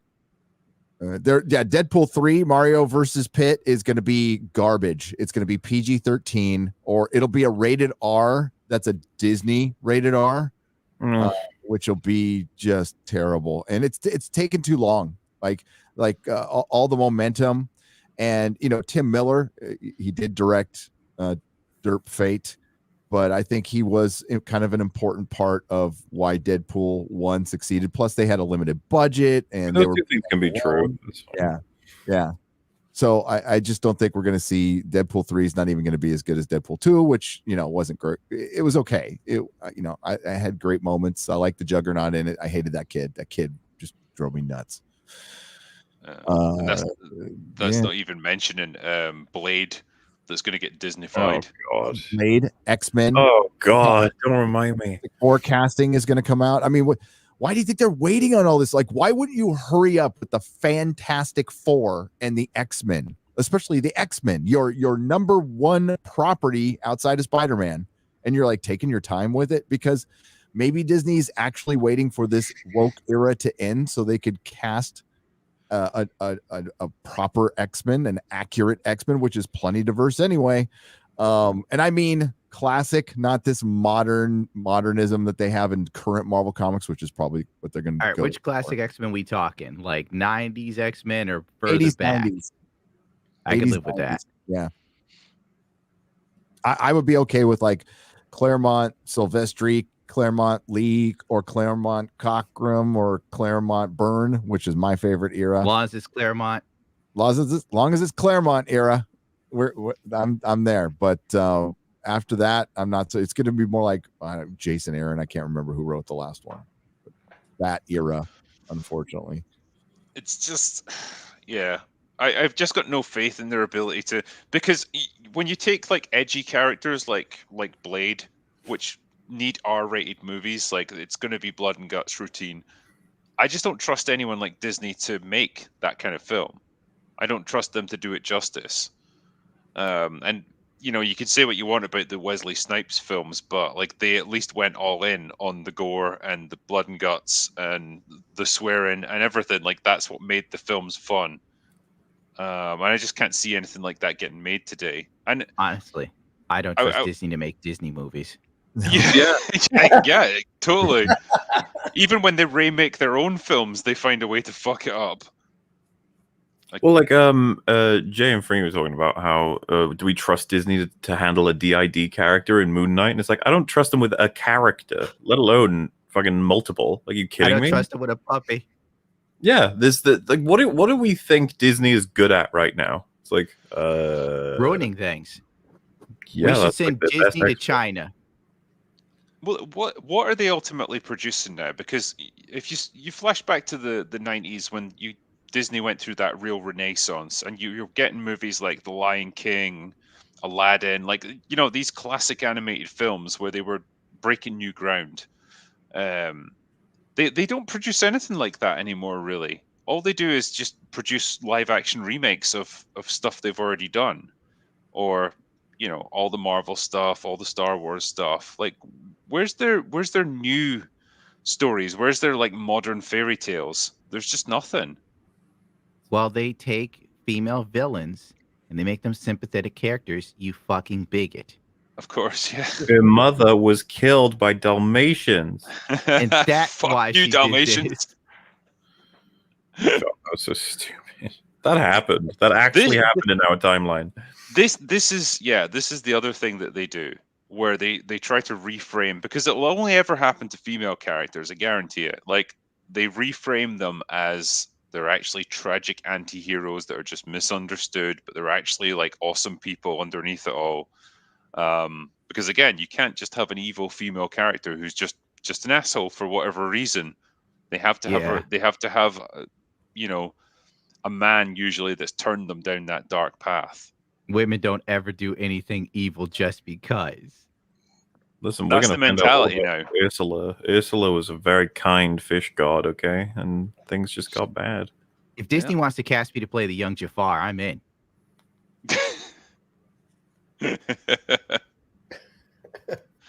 But I mean, when you guys saw the trailer for Moon Knight, because we talked about that just briefly there, like, what did you think about it? What do you think its prospects are? That looks neat. It'll be shit. Yeah. I don't Yeah. like it. I think it's Batman. It's white Batman. In terms of just like white looking, and I thought the costume looked weird. Yeah, it You didn't know, come off Moon Knight like. No, there was something about it. I don't know. It looked like they were trying to make it accurate, so I give them points for that. But like, it just looked like this weird, like Doctor Strange's costume in No Way Home, right? Like, it looked cheap, you know. And it just like, oh, it's Batman, right? So I don't know.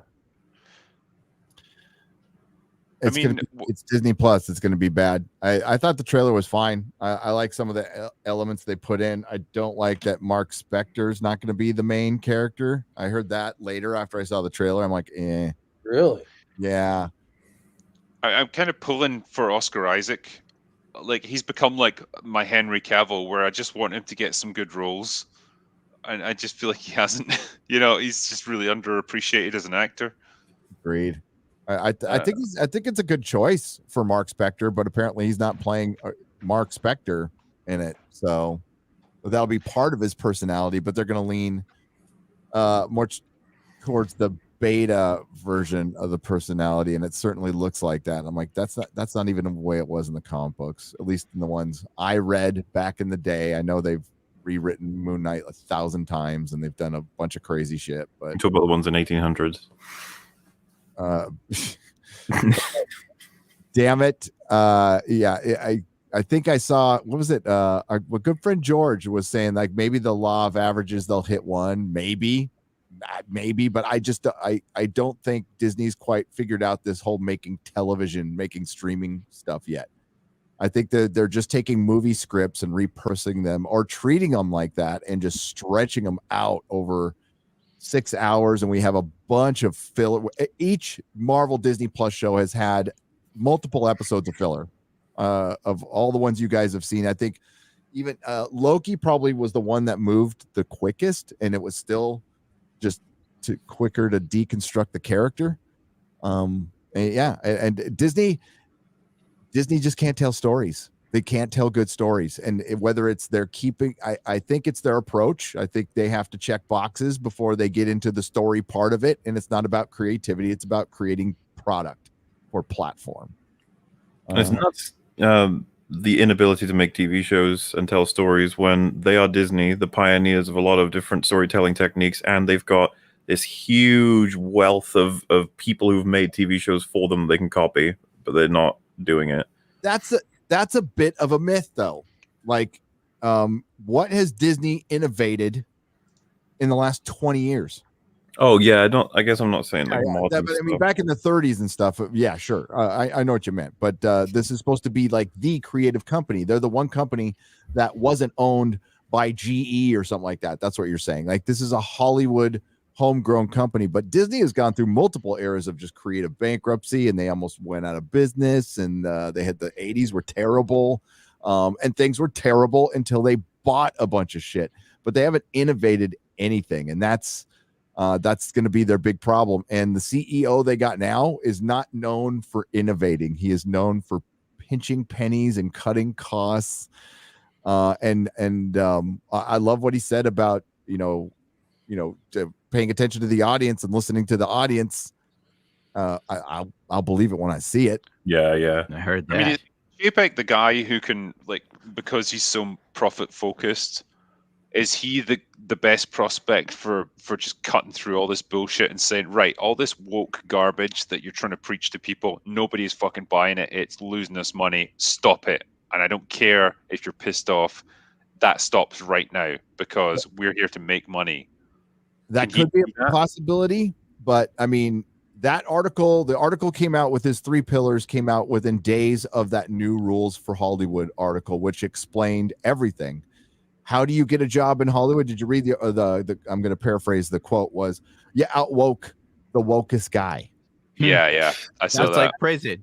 That's it's exactly like prison. It's entrenched in Hollywood now. So Bob Chapek would be the Trump of Hollywood. He would be going up against the entire machine. Creatives, everybody would be backstabbing him. He wouldn't have any friends anywhere. I wish him luck. And if that's really what he wants to do, I fully support him. I don't believe it because this is the same guy he signed off on Gina Carano's firing. Like, she doesn't get fired without his signature. He was the effing CEO of Disney. So he must have he had to okay that, or he gave Kathleen Kennedy the power to do that and didn't stop it, which was something he should have done, because that did horrible things to the Star Wars fandom, and that's why it's eroding even more. So, I know people want to be hopeful. Wait until you see it with your eyes. Wait until you see actual change, and not just a Spider-Man, multiple Spider-Man No Way Homes, like a year of content that isn't filled with identity politics and all that crap. Oh yeah, I mean, man. We've had a couple of examples where one good thing happens, and then we're like, "It's changing." It's like, oh, guys, Yeah. come on. Well, I just put something in the private chat that if you're thinking the change and movies are going to become less woke, I'm very, very sorry to have to spill the beans on this very important pop culture piece. Eminem's characters to become more inclusive. How can they become more inclusive? They're fucking M&Ms. So fuck. All the colors of the rainbow to begin with. There's no particular images or anything with this, so shall I just read it for the benefit of people in chat? Right. Emotional. I'm kidding. Candy is about to get more inclusive in quotation marks, with the maker of M&M's announcing its famed characters are getting modern makeovers and will have more nuanced personalities. Mars Incorporated, the company behind the colorful candy-coated chocolates, announced Thursday a global commitment to creating a world where everyone feels they belong and society is inclusive. As part of the new mission to increase the sense of belonging for 10 million people around the world by 2025. Why 10 million? Like, there's 7 billion of us. Anyway, Mars said the M&M's characters who serve as the mascots for the brand would be receiving fresh new looks. So, all right, here we go. The green M&M, previously seen in ads posing seductively and strutting her stuff in white go-go boots, will now sport a pair of sneakers. A description of the green candy on the M&M's website says she enjoys being a hype woman for her friends. What? I think let's see what the marketing people have to say. I think we all win when we see more women in leading roles, and I'm happy to take part in the supportive friend when they succeed, the green M&M said on the promotional site. Another character, the brown M&M, described her motto as not bossy, just the boss.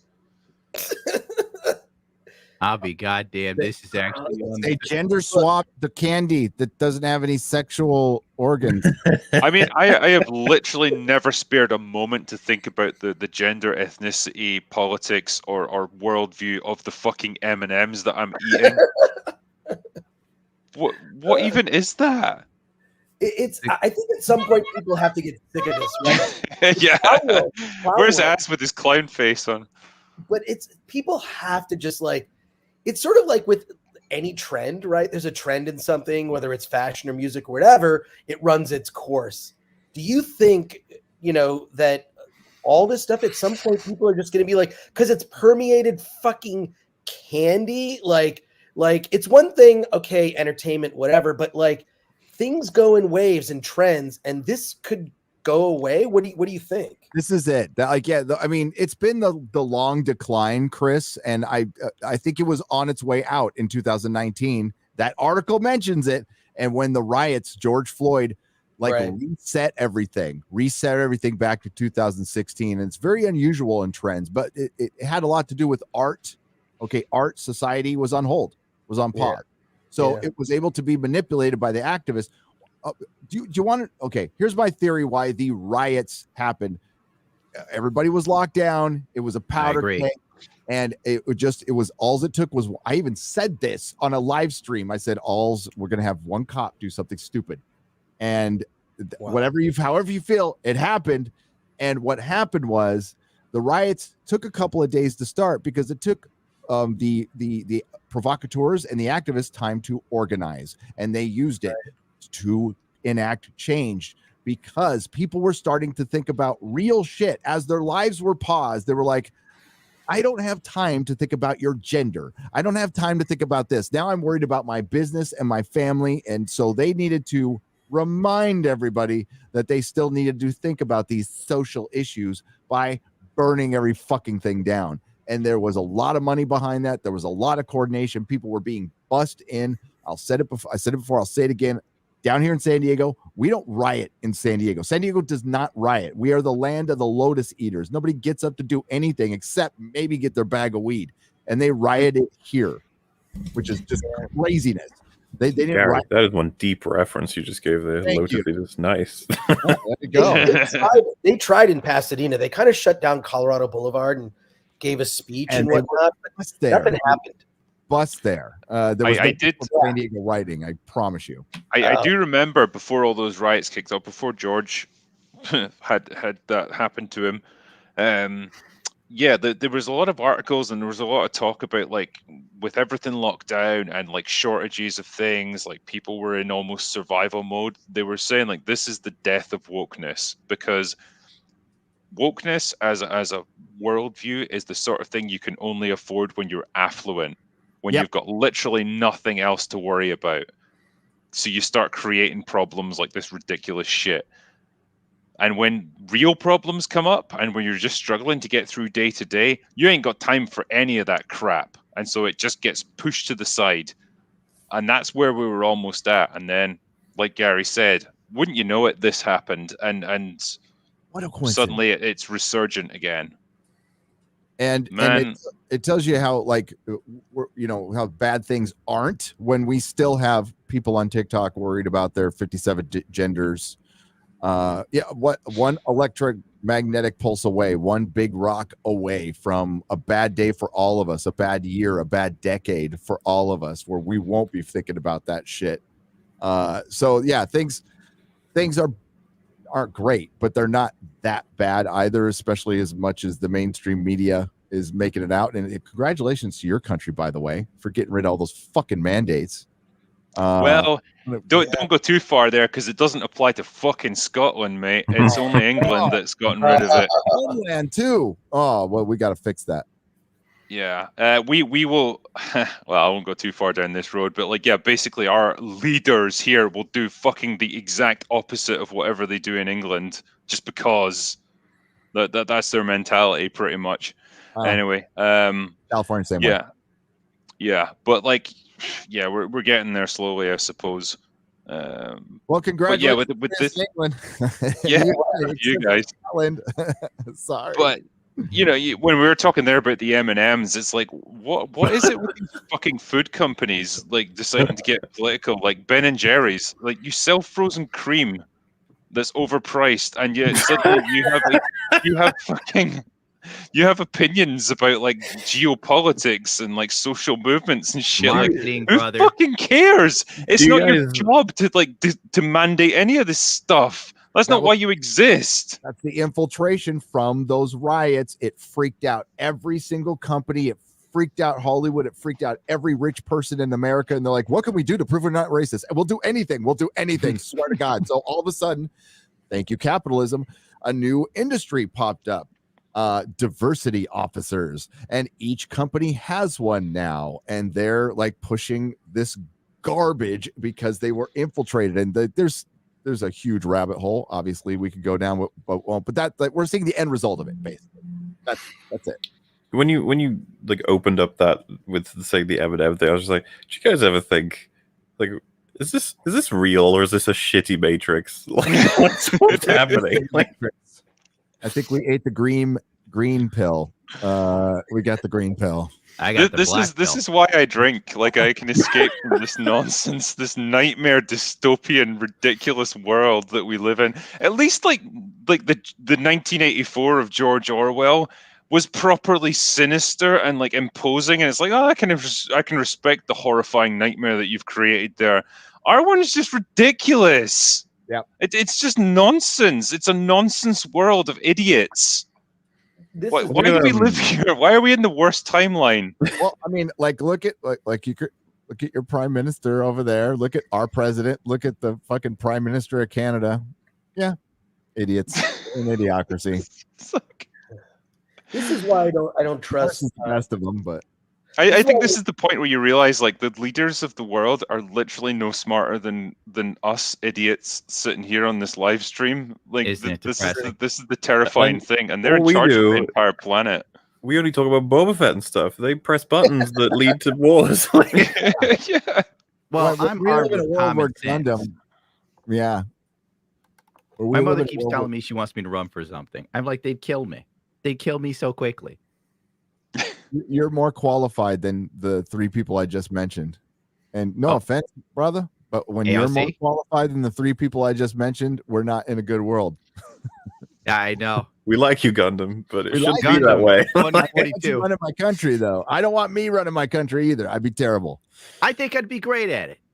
I feel it in my bones. These three idiots. Well, you got my vote, buddy. Yep. Thank God, that's one. In his hair, yeah, because of the population thought he was cute. Half the population. Yeah, he looks like one of those guys who should work for Disney in the parks, playing like a prince or something. You know, like that's the kind of, he's like a cast member basically. No, he looks like a manager at a Red Lobster. That's what I would say. He looks like Fidel Castro's son.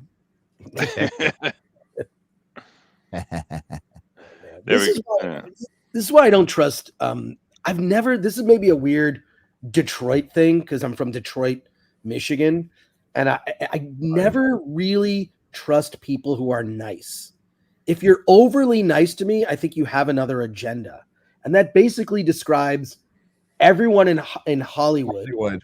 Is just like super nice, but so nice, but like it's like the people in human resources that they're just fucktards, but like they're being overly nice about everything, basically just because they're covering the company's ass because they don't want any lawsuits, right? That's really the job of the human resources department. It has nothing to do with the actual employees and what's good for them. It's like what's good for keeping the company's bottom line, protecting that, right? But like especially in politics these days, it comes off as like niceness, but it's really it's fucking disgusting, especially what's happened in Canada and Australia. It's just insane to see what's going on there at this moment. It's all for your health, right? Yeah. Thank God I don't live there. Yeah. Also, quick, everyone say something mean to Chris. Yeah.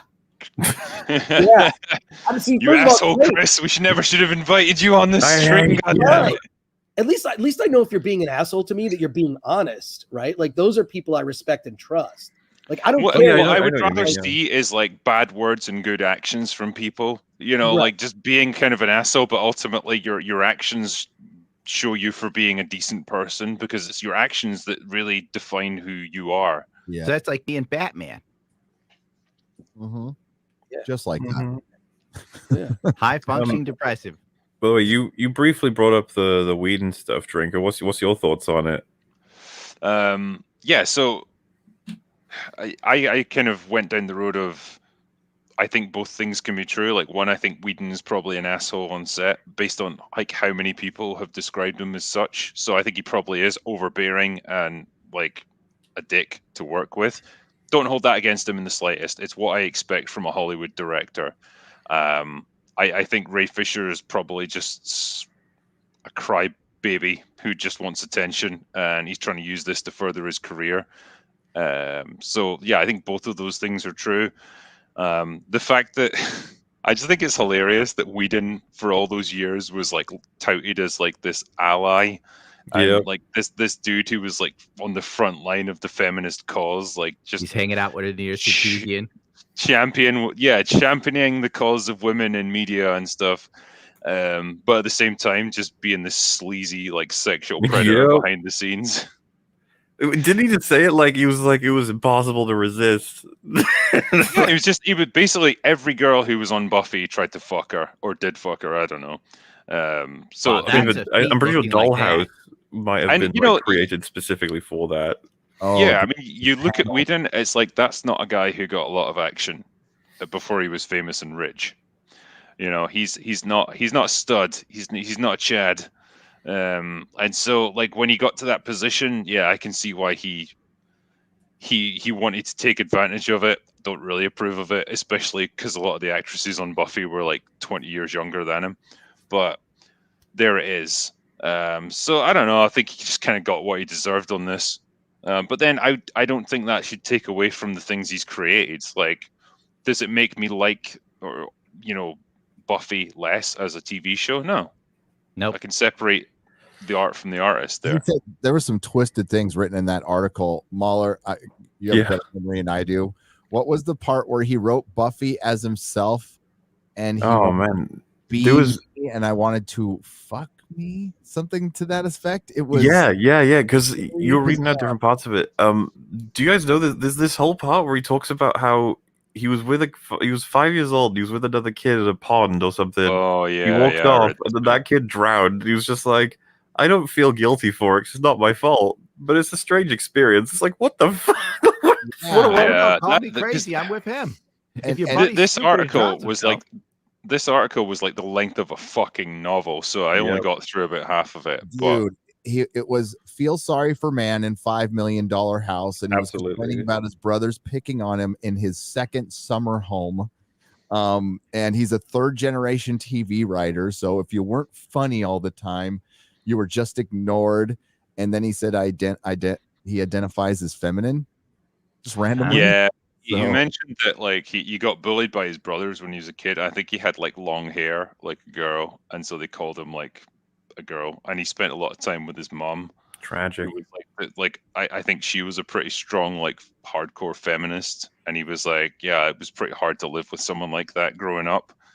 So I guess what he's saying is like it total fucked him up, and he's pissed off at everyone now.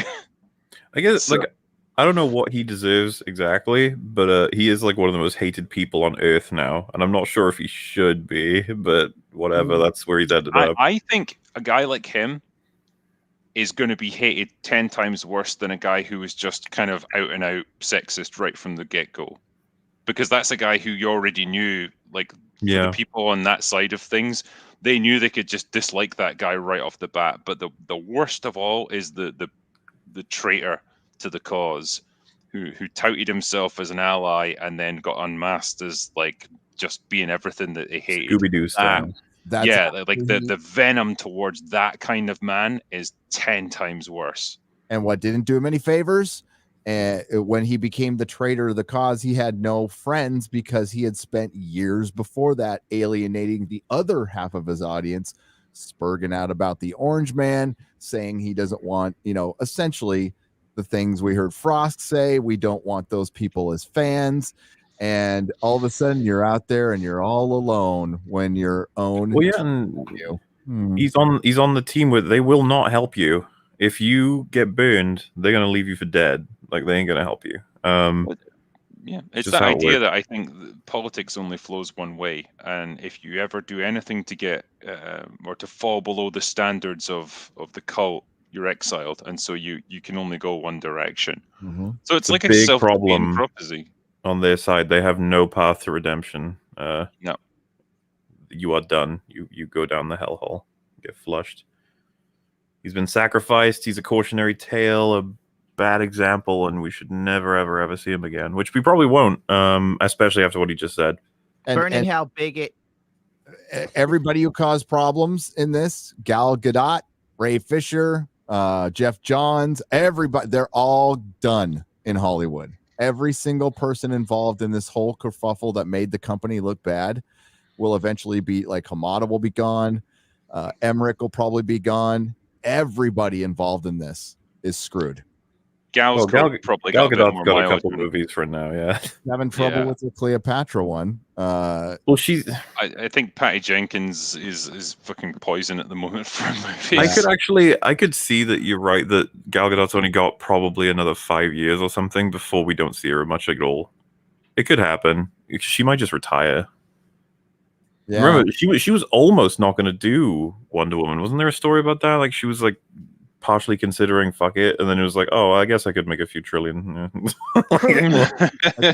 One more Wonder Woman film, and she might do some appearances. The thing is with Gal Gadot, like, God bless her, she is gorgeous, but like she's not an actor really, and Wonder Woman, I think with the first movie, Patty Jenkins understood her limitations and she knew how to work within them, so she didn't ask too much of her. And so the movie worked on that basis, but then with the second one she kind of had to do more, and like it became quite apparent, she can't really emote enough to carry a movie like that. And then if you're talking about casting her as Cleopatra, there's no fucking way that's going to happen. She's not going to make that movie work. No.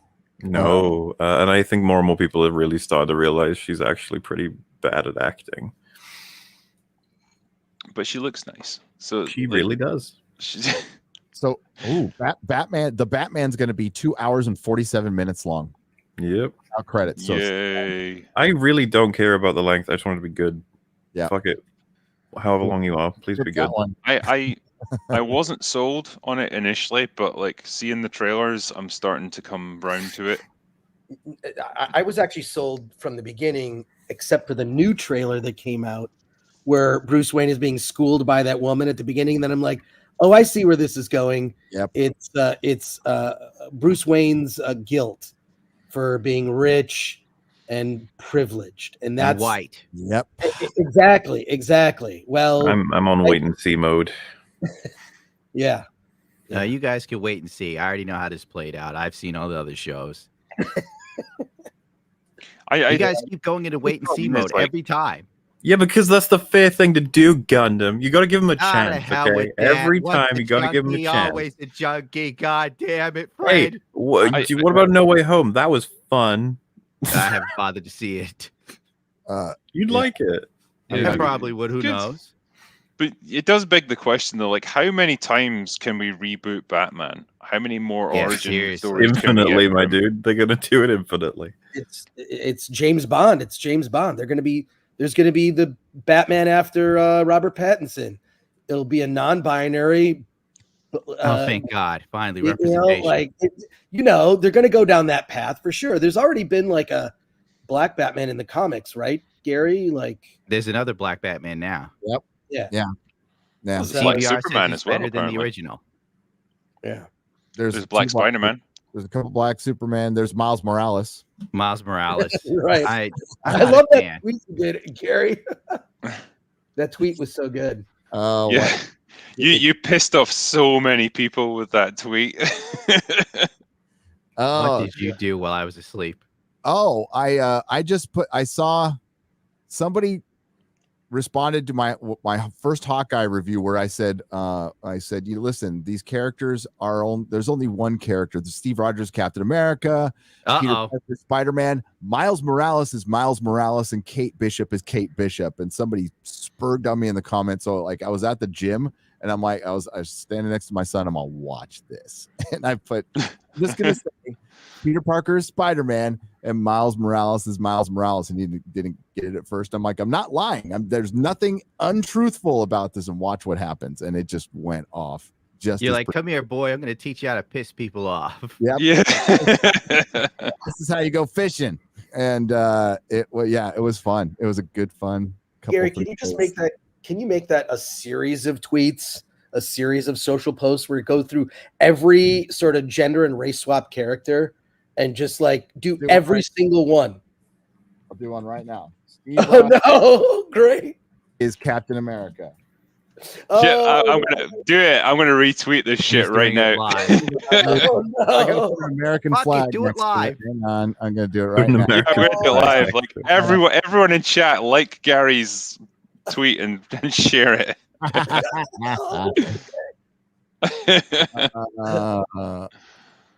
Oh, what's this? TV line Netflix's Daredevil cracks Nielsen streaming top 10. So people are starting to watch it again. That's good. Is it Probably because going of the away? Spider-Man movie. Probably because of Spider-Man movie. Yeah, and I think people are starting to appreciate like how really effing good it was too. I think that has something to do with that. But I think it's more about the Spider-Man Certainly movie. now. Because of how many shitty TV shows we're getting. I think it's time to do my video on it. I needed to watch something good, and I've been every time I review something shitty, I just watch an episode of Daredevil or Doctor Who. Now, It's a palate cleanser, isn't it? it really is a good one. I just sit in darkness. Just Dude, just Gundam. cry softly. Oh, Gundam, we gotta get you out. You should come out to the meetup in Orlando, dude. I'll give it some thought. Come out. I hang usually out just with us. sit like Have a I'm good time. Batman in my chair. Hey, we can keep you from brooding for a few days. Just come out and have some fun, dude. Gundam, I've got to go out drinking with you, man. We've got to make this happen. I will actually come to Orlando just to meet up with you. I would love for you guys to come to Orlando. Are drugs legal in Orlando? We won't tell. I won't say a word. We'll I'm pretty sure I could definitely score something over there without question. I Oh wouldn't wait, get I shouldn't say this out loud. Yeah, I wouldn't get caught in Florida. So yeah, keep that on. I'll be there, Gary. I'm going to Orlando. I already talked to Jeremy and Ryan about it. Excellent. Oh, and you and I have to talk about something too. Oh, sure. Yeah, we will talk. We will talk for sure. Yeah, but Orlando's going to be fun. I hope all the Brits can come. I think that would be brilliant. Have Az, Mahler. I've been contacted to do things in Orlando and Tampa over the course of this year. So yeah, I should maybe have I should maybe catch up with you, Gary, at some point, just chat. But anyway, I won't say any more right now. What's her name? It's stuff that should hopefully be quite good if it comes to fruition. But anyway, I won't say any more right now. One thing I was going to suggest though is doing a few super chats to see if I could get through a few of them. All right then. Marksman of 117B said, "I finally saw The King's Man, which I haven't seen, which I'm pissed off about. Drinker, what do you have to say for yourself, as it was your people who plotted World War I? Of course it was. I knew we couldn't trust the Scots. Have any of you guys had a chance to see The Kingsman yet? I haven't seen it yet.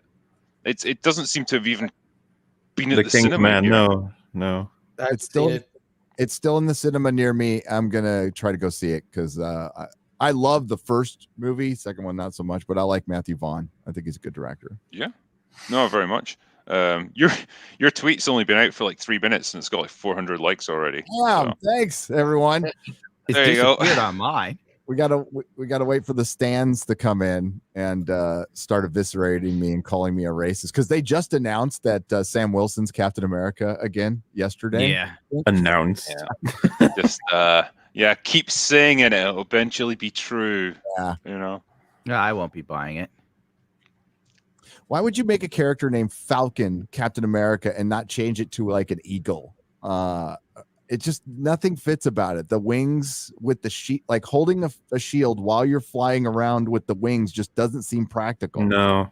And do you see what he's doing in the show? Like he's flying around, he can throw it and it'll just bounce back. And it's like, okay, this is stretching it even for me. Like Cap would do it and stuff, but at least he was grounded literally. But you were just like, you'll throw it anywhere, it'll bounce right back to where exactly you are in the air. Didn't Bucky become Captain America in the comics? Yeah, Yes, I would have preferred that. That would have been so much more fucking Bucky's logical. Captain America run was better than I think most people give it credit for. It was. I didn't really hate it. Brubaker's run is fantastic. Highly recommend it. The Sam Wilson Captain America costume just looks like Ice Capades. It doesn't look like Gear. It looks like a show. Yeah, and it's just, and also having the shield and the wings, it reminds me of, this is a weird reference, Gary, you'll get it, like an early X-Men comic where they had this character named Mimic that had all the powers of all the X-Men. So had like big feet for Beast and had like Cyclops' visor and like Angel's wings. It's just like, it's a mishmash and it makes no sense. I've always thought that it looks bad. It looks even worse in real life, at least. You know, like who designed that costume for him? First of all, I never finished the series. I watched the first episode and that was it. But well, that's because you need to do better, Chris. You need to step up. Yeah. Oh, I don't know what the hell I'm talking about, but I'm angry. So I'm just going to keep on talking. Your bigotry blinds you to the progression.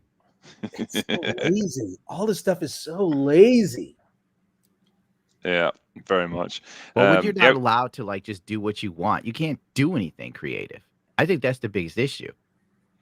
Yeah, like if it goes against the message, then there's no way you can be creative. Especially not under Disney. When they're openly trying to diminish the white male characters that are still clearly popular and like the only characters that have been popular and that are your entire brand. We're saying DC do it too. You know, like how many times can you reboot Batman? Batman has been around for 80 years, like forever. You can like Bruce Wayne has been Batman for 80 effing years. So you can go on forever. It's if you want to, they just don't want to anymore, and they think it's going to work, and it just never has. So it'll be funny. Get ready to say goodbye to Thor. He's going to get shafted in his next movie. That's going to be sad. Oh yeah. The Outcast Creative said, still traumatized by Boba the Grandad years. Caught Frosk on Gary So, arrived halfway, had to Google her. It took ages before I realized it was a spoof. Chrissy was fucking spot on, man. When I saw those screen grabs on Twitter, I actually thought Frosk was there. Like, she was uncanny. She killed it. She was so good. Like the minute the whole thing went down, I text Christy. I'm all, Chrissy, did you see the whole G4 thing? She's all, I'm on it. I'm already on. It's when she's going like this and she's just got like bad tattoo written on her neck. She even had the nose ring and everything. She was great. That was such a she didn't break character for like damn near the whole show, which was fun. Yeah, I love her. Good. Primer said, hail you fine gentlemen and all in the chat. Bit of an odd topic, but have you guys heard, here we go, about Eminem's recent diversity/body positivity campaign? Cheers. I guess you got to be specific. The candy or the rapper? There we go. Or the candy I rapper. think it's what we all needed. I feel like it was about time. Eminem. The candy was pretty bigoted. Yeah.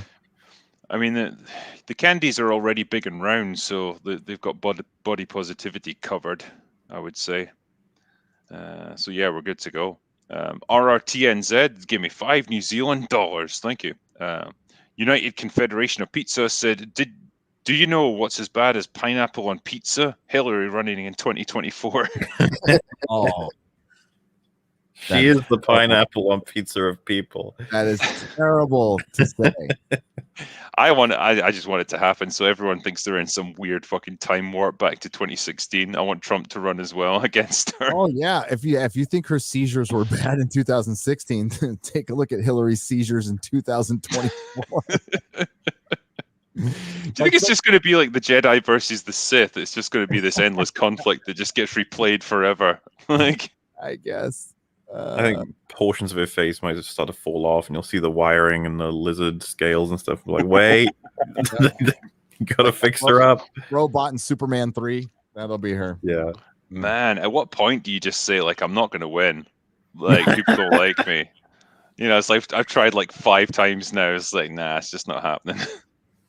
The ignorant masses don't know what's good for them. That's her attitude. Chucksenhausen said, thank you, Drinker, for the honor of talking Cobra Kai for your happy hour last week. That was fucking great. I loved that one.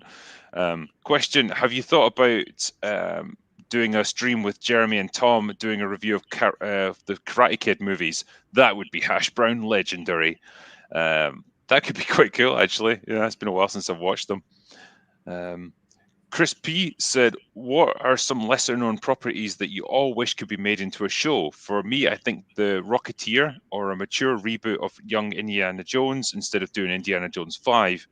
That would be great. Unfortunately, Disney would obviously ruin them. Yeah, some good questions there, actually. Things we'd like to see rebooted if we could. As long as it wasn't rebooted in Hollywood, like by a dreamland where people still made good stuff. That's a good question. Yeah, in ideal circumstances. I would like to see, this sounds weird, Logan's Run, but actually do the novel by William F. Nolan, because the novel is very different than and it deals with the fucked upness of youth culture gone mad. It may be even more relevant now. Like, I think I read that in 3rd grade and it blew my mind. But yeah, I've read it since. It's great. Yeah. So yeah, Logan's Run. I mean, Bryan Singer tried to do it for years. He tried to get a version of that, but I don't trust anything he does anymore, just because you know. But yeah, just I don't know. Like I just fear like I actually don't want to see anything rebooted, because I don't think Hollywood is capable of doing it in a way that isn't compromised by corporate interests and woke bullshit. I mean, that's just, I don't want to see anything. I'd rather see them do not. I'd rather see smaller indie stuff, or like someone take on, you know, now that effects are with using that Unreal Engine, you can do Hollywood, you know, scale effects on a smaller level. I'd rather see other studios start to break out and maybe just sort of, you know, like defund Hollywood, get rid of it altogether. But yeah, if a place existed where we were just telling good stories and we leaned into the source material, Conan, I want to see Conan show, like a proper violent sword and sandals fracking Conan show. That'd be awesome. Yeah, that could work for sure. I'll just see what chat scene's saying here. Yeah, they were mentioning Zorro. Yeah, is everyone excited to see the female reboot of Zorro? It's about time. Yeah, Hero. So it would have to be Zora or something, wouldn't it? I don't know. Well, yeah, because I forgot, somebody said that Zora in Spanish, it might be derogatory, but Zorro is a specifically male name. So they're still gonna call it Zorro the Gay Blade. They've already done it, and that's a damn good movie, by the way. It's so dumb. It's Robert Rodriguez is behind this too, the guy who's currently working on Boba Fett. You never would have guessed he was working on Boba Fett, though. Oh, Lord. I back this dude. I like some of the work he's done. I think I don't know, maybe he's just getting too high. I'm not sure. He's got his own studio in Texas. He owns an old airport hangar that's a studio. Like he did something that Francis Ford Coppola and Spielberg tried to do and couldn't. He built his own damn studio. But he doesn't do much with it anymore. So I love what he did with Sin City. Sin City was freaking great. I love that movie. It was, yeah. No no confidence in this, and it's, you know, we've said this before, like just taking an existing character and saying, hey, we're going to do a female reboot of this. It's like the laziest possible way to write it. It's like, yeah, we're just going to take the exact same ideas as before, but we're going to like change the gender of the character and claim that it's a whole new thing. It's not. There's nothing unique or interesting about that. It's just lazy. Well, it's been so successful so many times now. You know, really has. Yeah, it worked so well for the Ghostbusters. Mm-hmm. Mikey Gusler said, today is Paul Stanley of Kiss's 70th birthday. Holy shit. I'm listening to their 5th studio album, Rock and Roll Over. There's 2 songs in there that I think apply to Frost, Calling Dr. Love and Hard Luck Woman. Dr. Love's a great song. Great song. Ghost in the Craig said, Anya is a badass. Drink her, you bastard. I assume that's Anya from my books, in which case, yeah, she fucking is. Thanks, man. Psycha in the chat. Sorry, Psycha in the chat. What's that? You could. I didn't even want to say it out loud. But he said female reboot of a religion. Have you guys heard of a YouTube channel called The Hot Ones? It's where they do a lot of people are aware of them. Most people I think are pretty chill with them. They're pretty cool. It's just like they bring on like different people. It can be famous or whatever, and they'll eat hot wings with different sauces, and it's like a challenge thing sort of thing.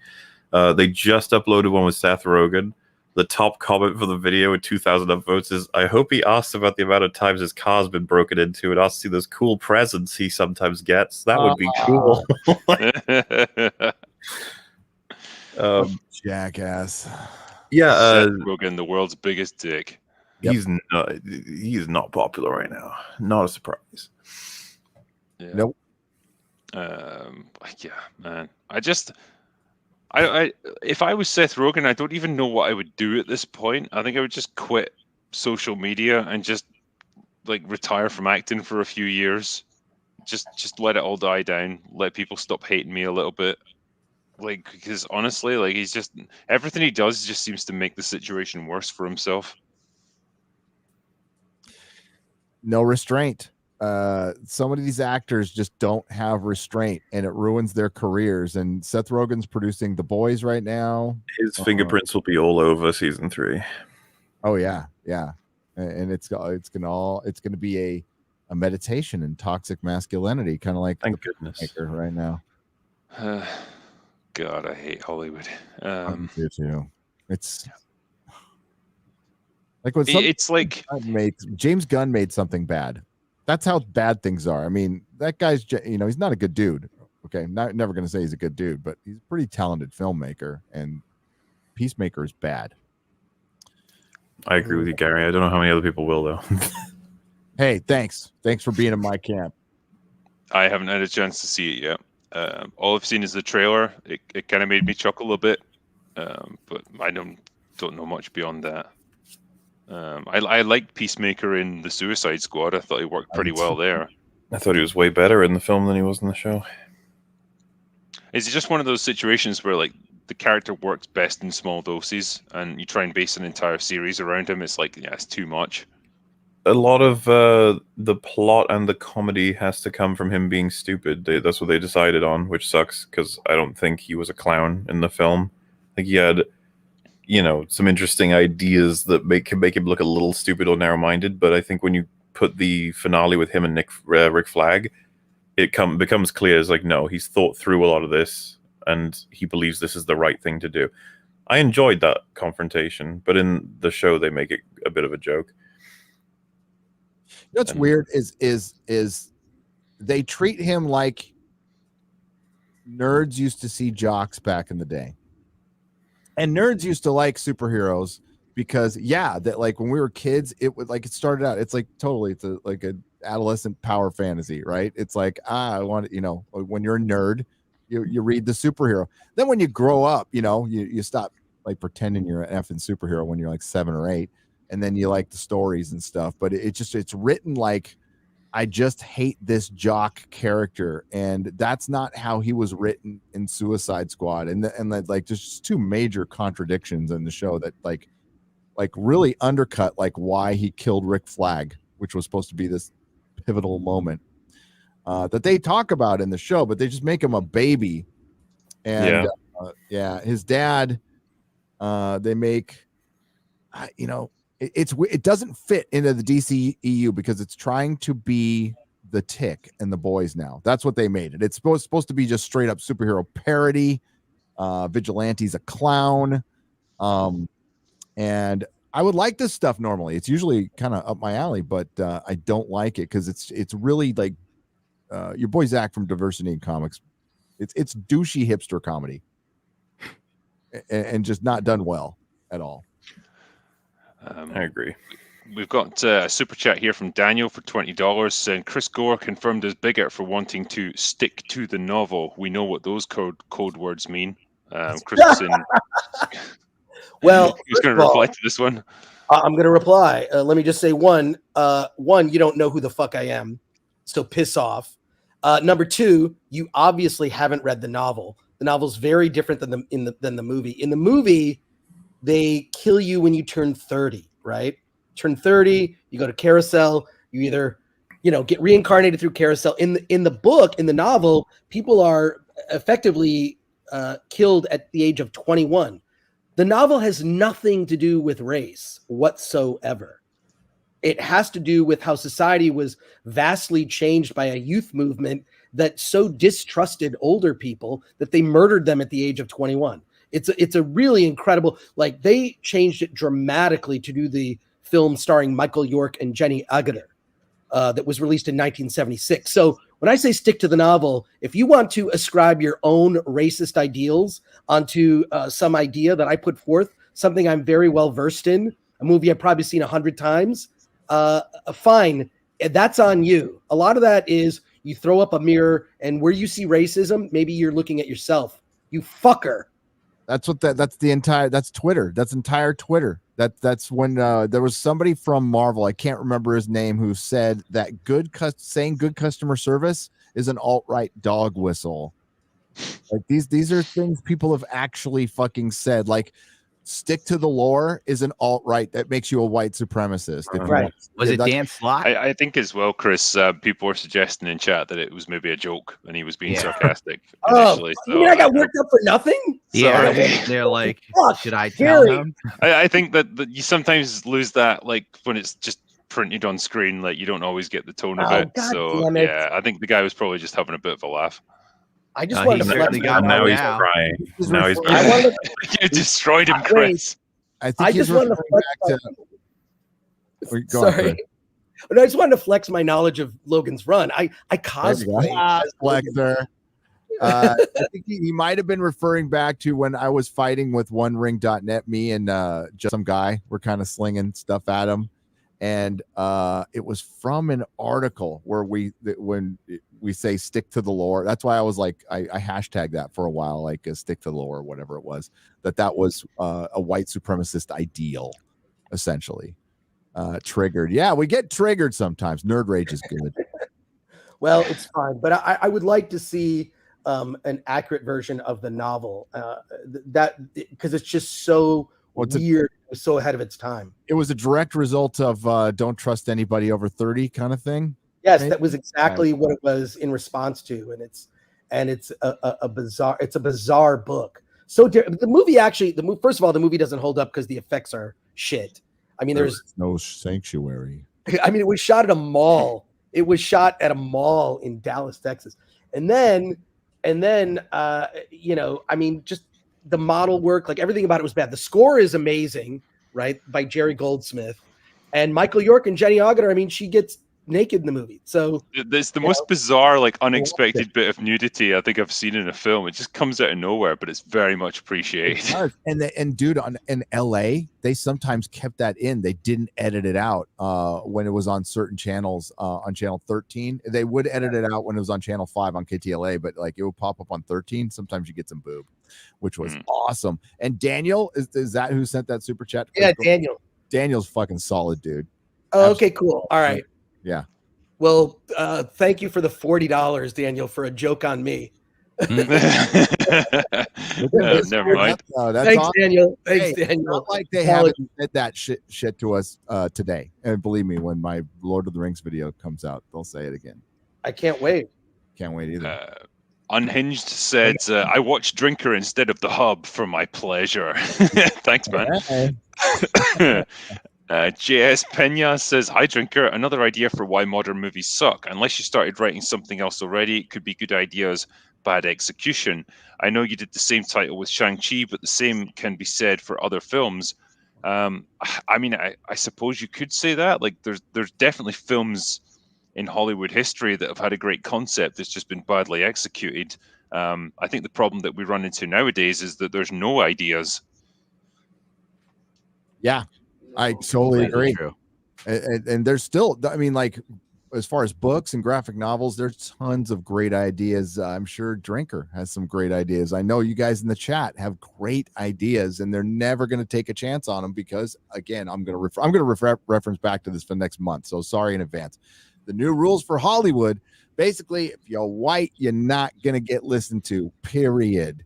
So there is discrimination still going on. It's just a new kind that people are still in denial about, and people are losing their jobs. And I'm not saying every white dude, like it doesn't need to be lily white, but if you're excluding people, you're going the wrong direction. That's not a side I want to be on. And it sucks, and we're losing some good stories. So make your own. I mean, Hollywood will just bury itself if it wants to continue in this direction. And that's what the article wasn't even about. Like, it was more about saving Hollywood. And I'm like, fucking Hollywood, save yourself. It's having an effect on the country, though. It's having the really divisive effect on the country. I don't give a shit if Hollywood saves itself or not, to be honest with you. But no, what is it? They say that like politics is downstream of culture, but then entertainment is kind of like upstream of culture. Like, it helps to define it and it reflects it at the same time. So like, it's shaping where we're going as a culture. Yeah. I think it just when you see in every show like white supremacy, like it's in every fucking show now, or I mean, like it was mentioned in The Boys, it's mentioned in Peacemaker, you know, it's subtly mentioned in a lot of places. It reinforces a narrative in this country that's being pushed by the mainstream media. and I want to remind everybody that these companies are supposed to be in competition with each other. And it's weird that you see like them all acting the same way. No one is trying to, you know, once in a while, but for the large part, like Disney and Warner Brothers, you know, they're only different in character, but they're going about like making their stuff the same way. Like Warner Brothers should be seeing Disney going full MCU right now and go, oh shit, we just had, whether you liked it or not, the Snyder Cut was a success.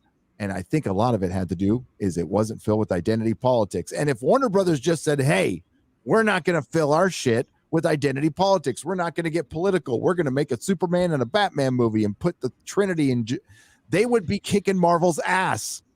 But no, they're like, let's just do what they failed at.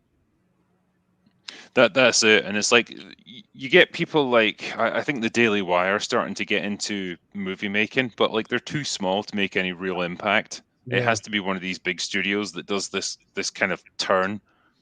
But yeah, anyone who's got any significant clout within Hollywood, if they were to just turn around and say, yeah, we are just going to make fun movies, and we don't give a crap about your politics, and we don't care if you're offended by it or whatever, we're just there to have fun. That would drive audiences straight to it. Like, so many people are crying out for that kind of attitude now. If one studio said, I'm just going to do what Spider-Man No Way Home did, I'm going to tell a good story and give the fans what they want for a year, just try it for a fucking year, see what happens. You'll probably do pretty damn good. You'll make people happy. And Warner Brothers is set to completely crush Disney because of what Chris brought up earlier. They can make rated R content. They can make a rated R Batman. They can make a rated R Lobo movie. They can make a rated R Constantine movie.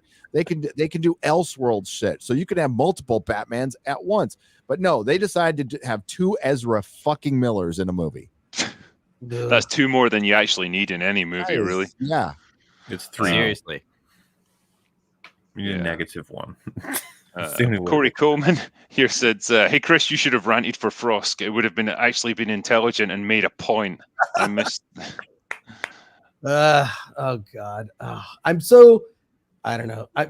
Look, the G4 thing is just, for me, it's sad, you know, like I know people that are working there now, and, you know, I work with a bunch of people who are not there, but, you know, look, it is what it is. But what I think is it shows it's the same battle we were talking about. There's the same battle between mainstream media and people like Joe Rogan, who get, I mean, some of his podcasts his average podcast gets 11 million downloads. Like, some of the episodes have gotten 40 million downloads. You know, was it with that Robert Malone one? I mean, it's just crazy. And so the way I see like the modern media landscape as it applies to pop culture is that YouTube has replaced entertainment reporting. That's it. If you want something on comic books, video games, movies, the best place to go is YouTube. Not only that, because you do get I hate to use this word, diversity of opinions. You know, you can look up Shang-Chi review and you can listen to a bunch of people that you might agree with, you might not agree with. Some people you might learn something from. I actually prefer to listen to people I don't agree with, because I feel like it's the only way I learn anything. But I like different opinions. So I don't know, man. I feel like YouTube kind of replaced what the old G4 and the new G4 is more on the corporate level. But I would still say, it's only been 2 months for them. See where they are in 2 years, and maybe they'll have learned the lessons. I think they'll be in administration in 2 years, mate. Yeah, well, if they carry on at this rate. Yeah, I don't know. It's sad, but it's really exciting to see, people like yourself, Drinker, and Gary and Mahler, and it's like all these channels like blow up is like there's a reason there's 300,000 views on like a rant for something. You know what I mean? Like people are responding to that. So that's exciting to me. It's a media landscape that's, not compromised by corporate interest, advertising, or sponsorship. Yeah. Well, there you go. Yeah. There's my rant. No, we are the other side. We're the opposition. We're not towing any party line or any. We're the counterculture. We're basically the rebels. Yeah. Where like the other side believes they're the rebels when they're actually the empire. They are the empire, and they don't believe it yet. They really don't. They have bad tattoo on their neck, and they think, well, I'm hard, and I'm a rebel working for Comcast. And she loves to eat women out. Yeah. It's brave and stunning. And she hates injustice. Injustice. It's like that scene in Team America, right, where they talk about how celebrities just repeat things they saw on TV, right? And that's how they have their opinions. It's like a 1 minute scene where it's a meeting of the Film Actors Guild. Make of that what you will. The Film Actors Guild. The Film Actors Guild. Headed by, believe it or not, Alec Baldwin. Yeah. Alec Baldwin is the head of the Film Actors Guild. And they get together and they just give this speech. And I'm like, oh my God, it's like this movie came out in 2004. Nothing has changed. Nothing has changed at all. There are no lessons learned, no matter how many times Ricky Gervais tries to tell, this audience of celebrities that they're idiots, that they just don't get it. No, it's Ricky who didn't get it. It's that Tom Hanks face. That's, the meme now. That's what they think. Oh God, Matt. Like, I'm supposed to be thinking about something right now, but I'm not sure what it is. Nobody told me what to say. Matt Damon. Yeah. That is a film that would never get made today. No, I'm watching it. No fucking way would that be allowed. Do you think it's less likely for that to get made or for Tropic Thunder? Gary, you watch it tonight, it's going to blow your fucking mind. You should live tweet watching it tonight. Just throw out a tweet or two, from some of the scenes. It'll blow your mind. I watched it last week, and I could not believe it. So good. But yeah, Tropic Thunder equally, scathing of Hollywood. I honestly don't know which one would get banned first. Right. Tom Hanks. When I just say Tom Cruise's greatest role. I think so. I say Robert Downey Jr.'s greatest role. I think so. Yes, yeah. I agree. Yeah, there's some. Oh, I know. There it goes. There was the first one. Gary, suck my cock. There, I'll just say it. I heard it for like 3 years after that movie came out in my comic store. Okay, guys, come in. Gary, suck my cock. You got the new X-Men and Gary, suck my cock. Yeah. I'll never get over when Gary's about to go undercover and like the leader of the Team America is like, if you get captured by the enemy, you may want to take your own life. You'd better have this. And he gives him a fucking hammer.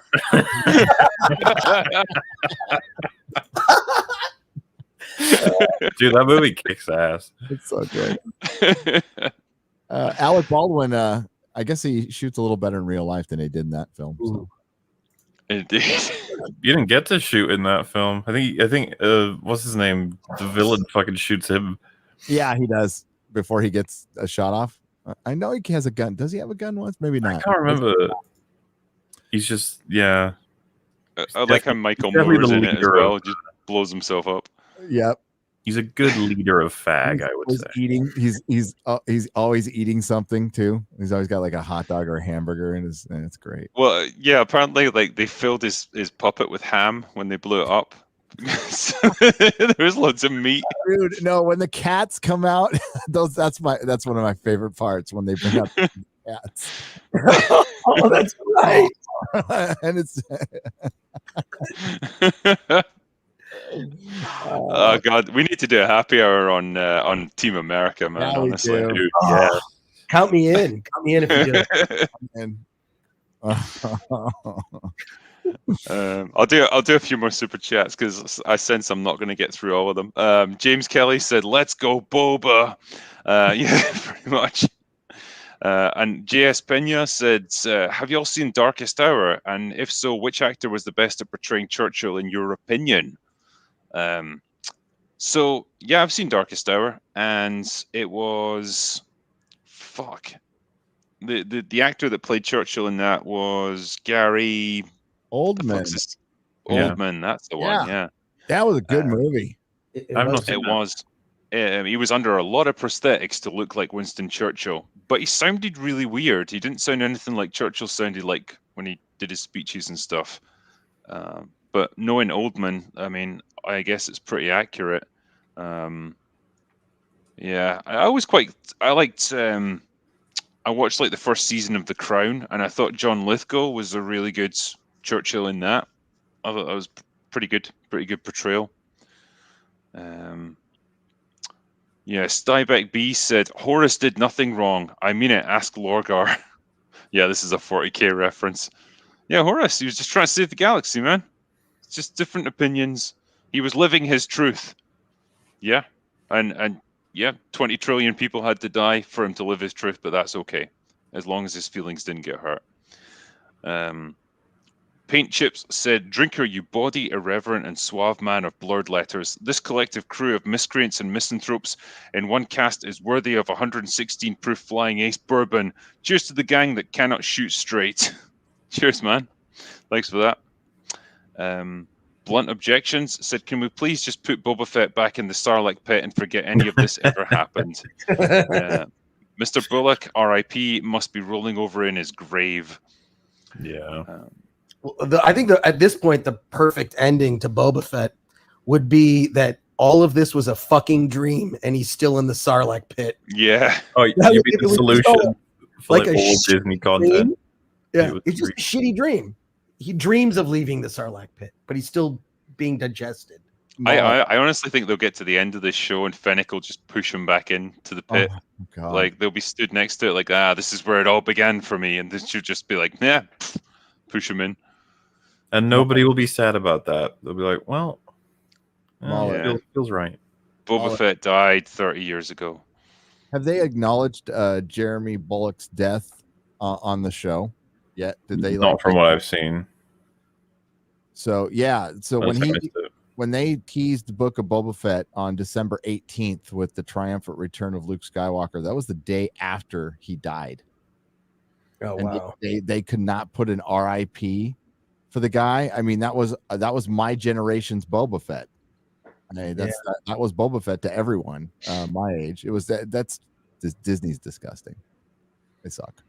I was gonna say they've done worse than that with the Mulan shit, haven't they? Yeah. Oh, definitely. And then I guess they forgot James Earl Jones' birthday too. Every year. Yeah. What's their deal with him? Like, has he said something that they disagree with or something? Has he gone against the party line? That's a good question. I think they just forgot he was the voice of Darth Vader. I would put it on that. They actually Darth thought it was Vader. David Prowse that did it. Yeah. Yeah, there was a point here from Video Williams. Churchill's parliamentary speeches were recorded afterwards, so he was lower energy on tape than he had been in the House. Oldman's Churchill seemed amazingly good to me. Fair play then. Yeah, with all the makeup, he definitely looked at the part. He looked exactly like him. Mikey Gusler said the Batman is going to be 2 hours and 55 minutes long. Thoughts? Yeah, so I'm hearing, because I thought you guys said earlier it was like 2 hours and 40 minutes. That's with no credit. It was without credits. So Yeah. Okay. I just want it to be good. Be good. be good. Yeah. Don't Don't be, mind how long it is. Yeah, don't be white guilt, a study in misogyny, Catwoman being his mentor, him being a spaz the whole time, because this is supposed to be year 2 of Batman, and he's not as collected as year 10 or 20 Batman, but he's had his training. He's been out there already. Yeah, it's especially like there's a year. Go read Batman Year 2. Go read Batman Year 2. That will give you an idea of what the real Year 2 Batman was, in my opinion, and that's After Crisis. And it's a great read. Nice. Sweet. Travis Newton said, one of two, sorry, probably wishful thinking, but I think Moon Knight will be better than previous Disney Plus shows. Oscar Isaac has to be wary after his comments on Star Wars. And being the first Marvel show on Disney Plus without the previous signed contracts with actors, hope there's good reason he signed on. He thought that TFA was that. He thought we did great, right? And then he looked back and he's like, oh, maybe, WandaVision. We thought that was going to be really good. I mean, it does make you think that he'd be wary to sign on for another Disney project unless it was pretty good script. But yeah, maybe that again is wishful thinking. Who knows what'll happen in between? Like, he probably had the best conversation ever with the writer-director people. They talk forever about the character, and then what we end up with is some garbage. Like, who knows what's going to happen? I want it to be good. Likewise. Mm-hmm. I have no faith. Yeah, I mean, neither do I, but I'm still willing to give them a shot. Here's one from Stybeck B. Said, care to break down God of War? Having a blast on the PC. I'm sure we could. It would take a while, though. Yeah, I played some of it on PlayStation 4. I couldn't stand the frame rate. Really? Yeah, it was just 30 frames. It's killing me, man. I understand. That's fair. I suffered through it. But yeah, overall, I really liked it. It was a good game. Boy. The Ginger Menace gave me a super sticker for $5. Thank you. Tangerine said, Mower, is Disney fiction... Sorry. What are they saying here? Is Disneyfication ruining their non-Disney properties? When will it end? Also, hi, Drinker. Hi. I mean... If Disneyfication refers to like this weird, like everything is starting to become everything, it's all sanitized and homogenized, and we can barely even tell if there are characters anymore. It's just like, yeah, that's destroying everything. But I mean, it seems to be all they know how to do right now. You know that there's a rule for all Disney movies. Anything made Disney, no smoking in the movie. That is a rule. Did you know that? There's probably a lot more rules than that at this point, right? Right. But that's one of the ones that, like, they will not. There is no smoking in anything made by Disney. You must know that, Gary. Yeah, and they're also de-emphasizing guns. Right. Falcon and Winter Soldier, he's fighting with knives all the time. Yeah, that like it's getting homogenous. And what did Az tell me? The 1/6 scale Hot Toys are not going to have guns anymore. What? Yeah, from Warner Brothers. That Az said that. That's, I mean, it's lame. It's like, so this, you're right. This is going to open things up because they're going to make themselves so homogenous that people are either going to just give up on scripted entertainment or go somewhere else. And quite frankly, gaming there's still guns in gaming. And we just saw the purchase. I don't know shit about gaming, but we just saw the purchase of Blizzard. Blizzard, right? Activision Blizzard. $70 billion. So the gaming industry dwarfs Hollywood. Hollywood is such a distant second now, and I don't even know if they know that is like, that's what pretty much killed comic books, and we lost generations to gaming, right? And now Hollywood's losing that generation. So I think they're just going to homogenize themselves out of existence. It'll take time. There'll always be theaters, but Hollywood being the ultimate form of entertainment, it's not anymore. It's just not. Yeah. Well, and also technically it was 68.7 billion, which you could round up to 69 billion. 69 billion. Yeah, exactly. I was going to say, like, there would have been a point where I would have been pissed off at the prospect of like Call of Duty disappearing from the PlayStation and it's going to go over to Xbox now that Microsoft own it.